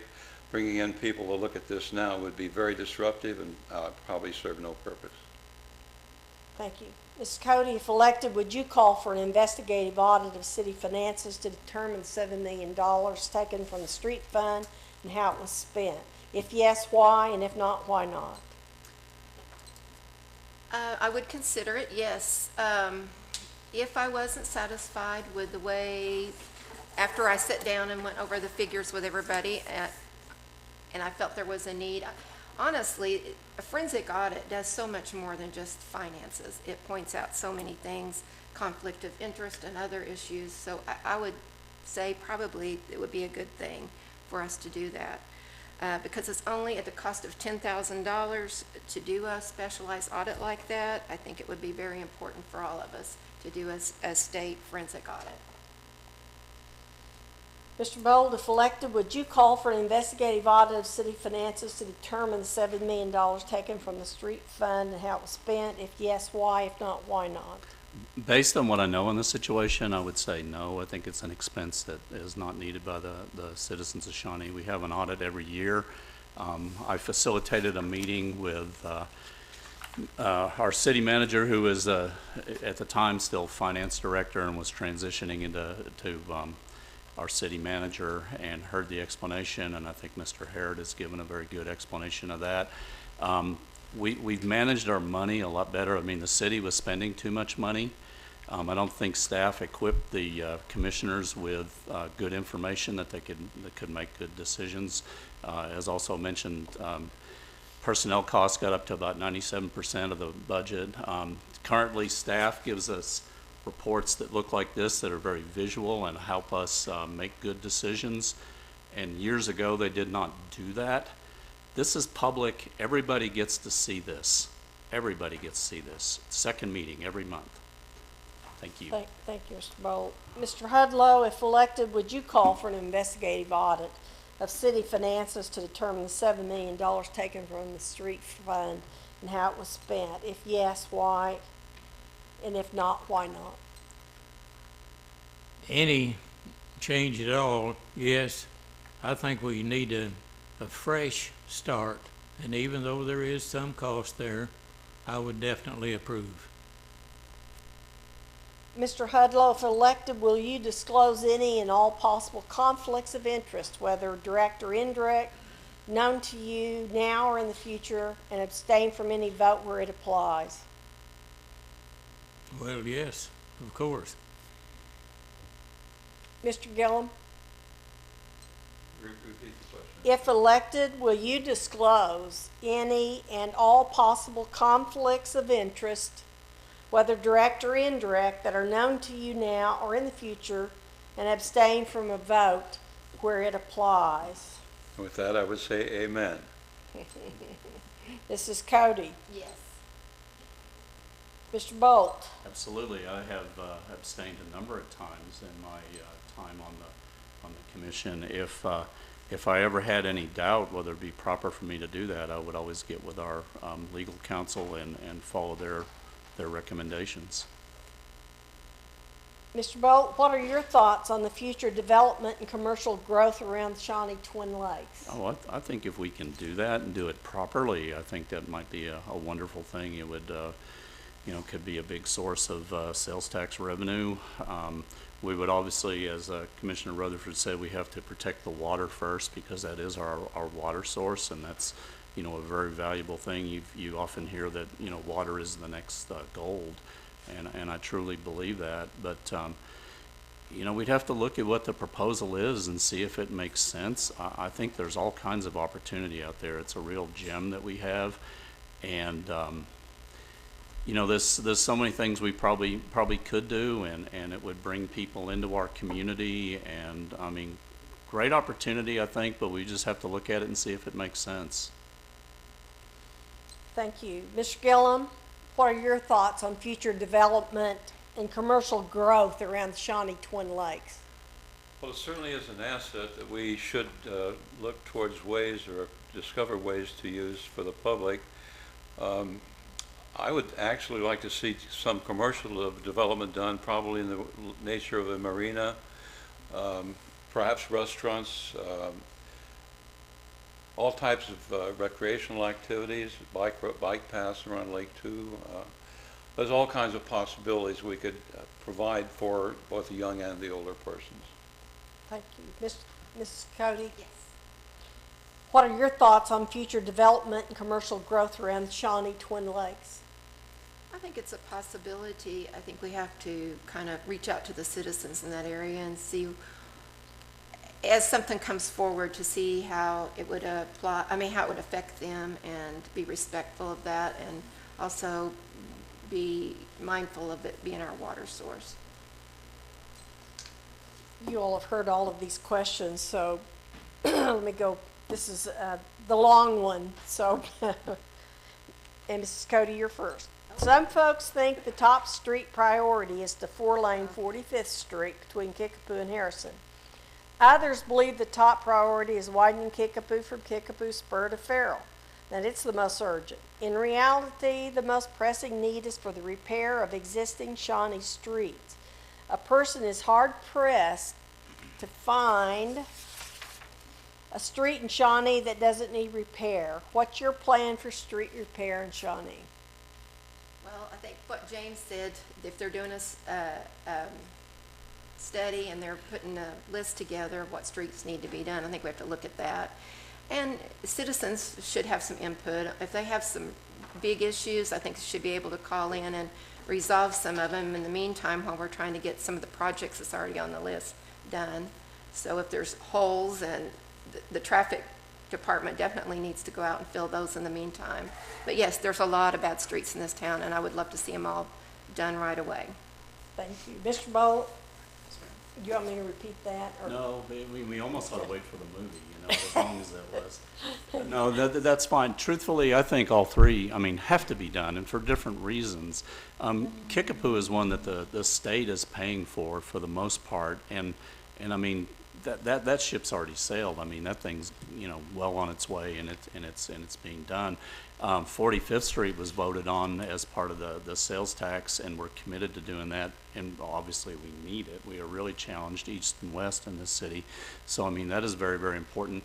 And then you have to take care of the streets you do have, and as Commissioner Harrod and Commissioner Rutherford and some of the others have talked about, there's a study that we have had done that analyzes our streets and shows us which the worst ones are, and can tell us the conditions of the street. And once we have that information, then we can start looking at, where do we get the biggest bang for our buck and use our money wisely. And obviously, we're always going to have to fill potholes and that kind of thing. That's just life, but they've all got to be done. Thank you. Mr. Hudlow? I'm sitting here thinking about none of the long ago, but some time ago, I traveled quite a bit in Missouri and Arkansas and Texas, surrounding states here. And at that time, every town I went through, I kind of checked to see what the streets were like, because Shawnee was so bad. And I believe if there'd been a prize for the worst streets of any town around in any of these states, Shawnee was bound to have won it. Now, since that time, of course, there's been sales tax promoted, and now I brag on the streets. I know there's some problems and potholes here and there, but they are so minor compared to what we were living in back, 20, 25 years ago. And I just can't keep from saying the good things about it. But did I answer the question? I think so. Okay. Yes, for the sake of time here. Mr. Gillum? Some things are already put to bed, we pretty much have to complete. The situation regarding our surface streets is poor in a lot of places. Even some of the east-west main arterials like Independence and I see there's at least one other I was trying to think of that really don't have a good finish to them. I think we need to focus on streets and make it a priority. I think it has to be looked at first before we look at other things. I agree, I've driven the streets and I've been pretty disappointed in what I've seen. And I'm not saying in the last few years we've had particularly dissuading for it, heading towards the street problems that we have in the city, but it has to be a priority. With that, I'm going to close for our questioning. It's 10 o'clock. Oh, So with that, we will reverse order on our 1 minute closing for each of you. And so, Mrs. Cody, you are first to close for 1 minute. I want to thank you for having us here, an opportunity to talk to the citizens, which we hadn't been able to do too much of. I would like to let the citizens know that if I get mayor, that I will do everything I can to bring your voice to the city hall so that you can be heard about your concerns of what's going on. I also will be excited to work with Ed and know that he is working with a homeless situation already, and there's so many people out there that are already wanting to be a part of that, and I just like to, I appreciate it. Thank you. Thank you. Mr. Gillum? As I said before, I'd like to see a more informal, comfortable experience for people that come before us with questions and problems, where we can fluently talk with them comfortably and make them feel like actually we're listening, which we are, and try to alleviate their problems. I would also like to see more communication between the city manager and the people, the staff members, for instance, to make us more knowledgeable about how to answer the questions that the public is coming up against. Thank you, Mr. Gillum. Mr. Hudlow. I want to thank you for inviting us here. I know that this is a job that you all have been doing. Ronnie's been doing it since she was a little girl, and some of you may be nearly that long. And we have an opportunity to answer your questions. Of course, if I had my choice, I would have preferred to write the questions rather than try to answer the ones someone else wrote. But that being as it may on it. But I want to thank you for the opportunity here, and I know that we're all, in a sense, looking for the same thing, the best for our community, and I think we can all pull together on that. As soon as underdogs like me get put in their place and we become good friends again, well, then I think we'll all be pulling in the same direction. Thank you. We give y'all a hand too, by the way. Mr. Bolt. Yes, ma'am. Thank you guys again for putting on this event. I think it's a very useful thing for the folks here in Shawnee. I would appreciate everybody's vote. My style is to be very, very, very inclusive. I want absolute honesty and transparency, and you know, I want to make Shawnee the absolute best place that a person can live, and I want people to want to come here. I want to help sell our community. You know, it's a wonderful place. I could probably live, you know, lots of other places, but this is where I've chosen to live. I just absolutely love it here, and there's so many good people and done so many good things, and I am always willing to talk to anybody about any idea, any concern that they have. Thank you, ladies, again. Thank you, city, for allowing us to use your building. It was good seeing so many people in one place, wasn't it? Thank you. So thank you so Thank much. you. Let's thank our mayoral candidates this evening. A little bit of housekeeping here. Please tune in again on June the 18th, next Thursday at 7 p.m. We'll be back here at the Shawnee Commission Chambers, where we'll be doing the county and the district offices. That will be County Commissioner District 2, the Sheriff, the State Senate District 17, and State Senate District 28. And Ronnie Sharp will be moderating the next forum for us next Thursday. And always remember, democracy is not a spectator sport. Please vote June 30th. It's your right. And thank you for being here, candidates. Thank you very much. All of you, thank you.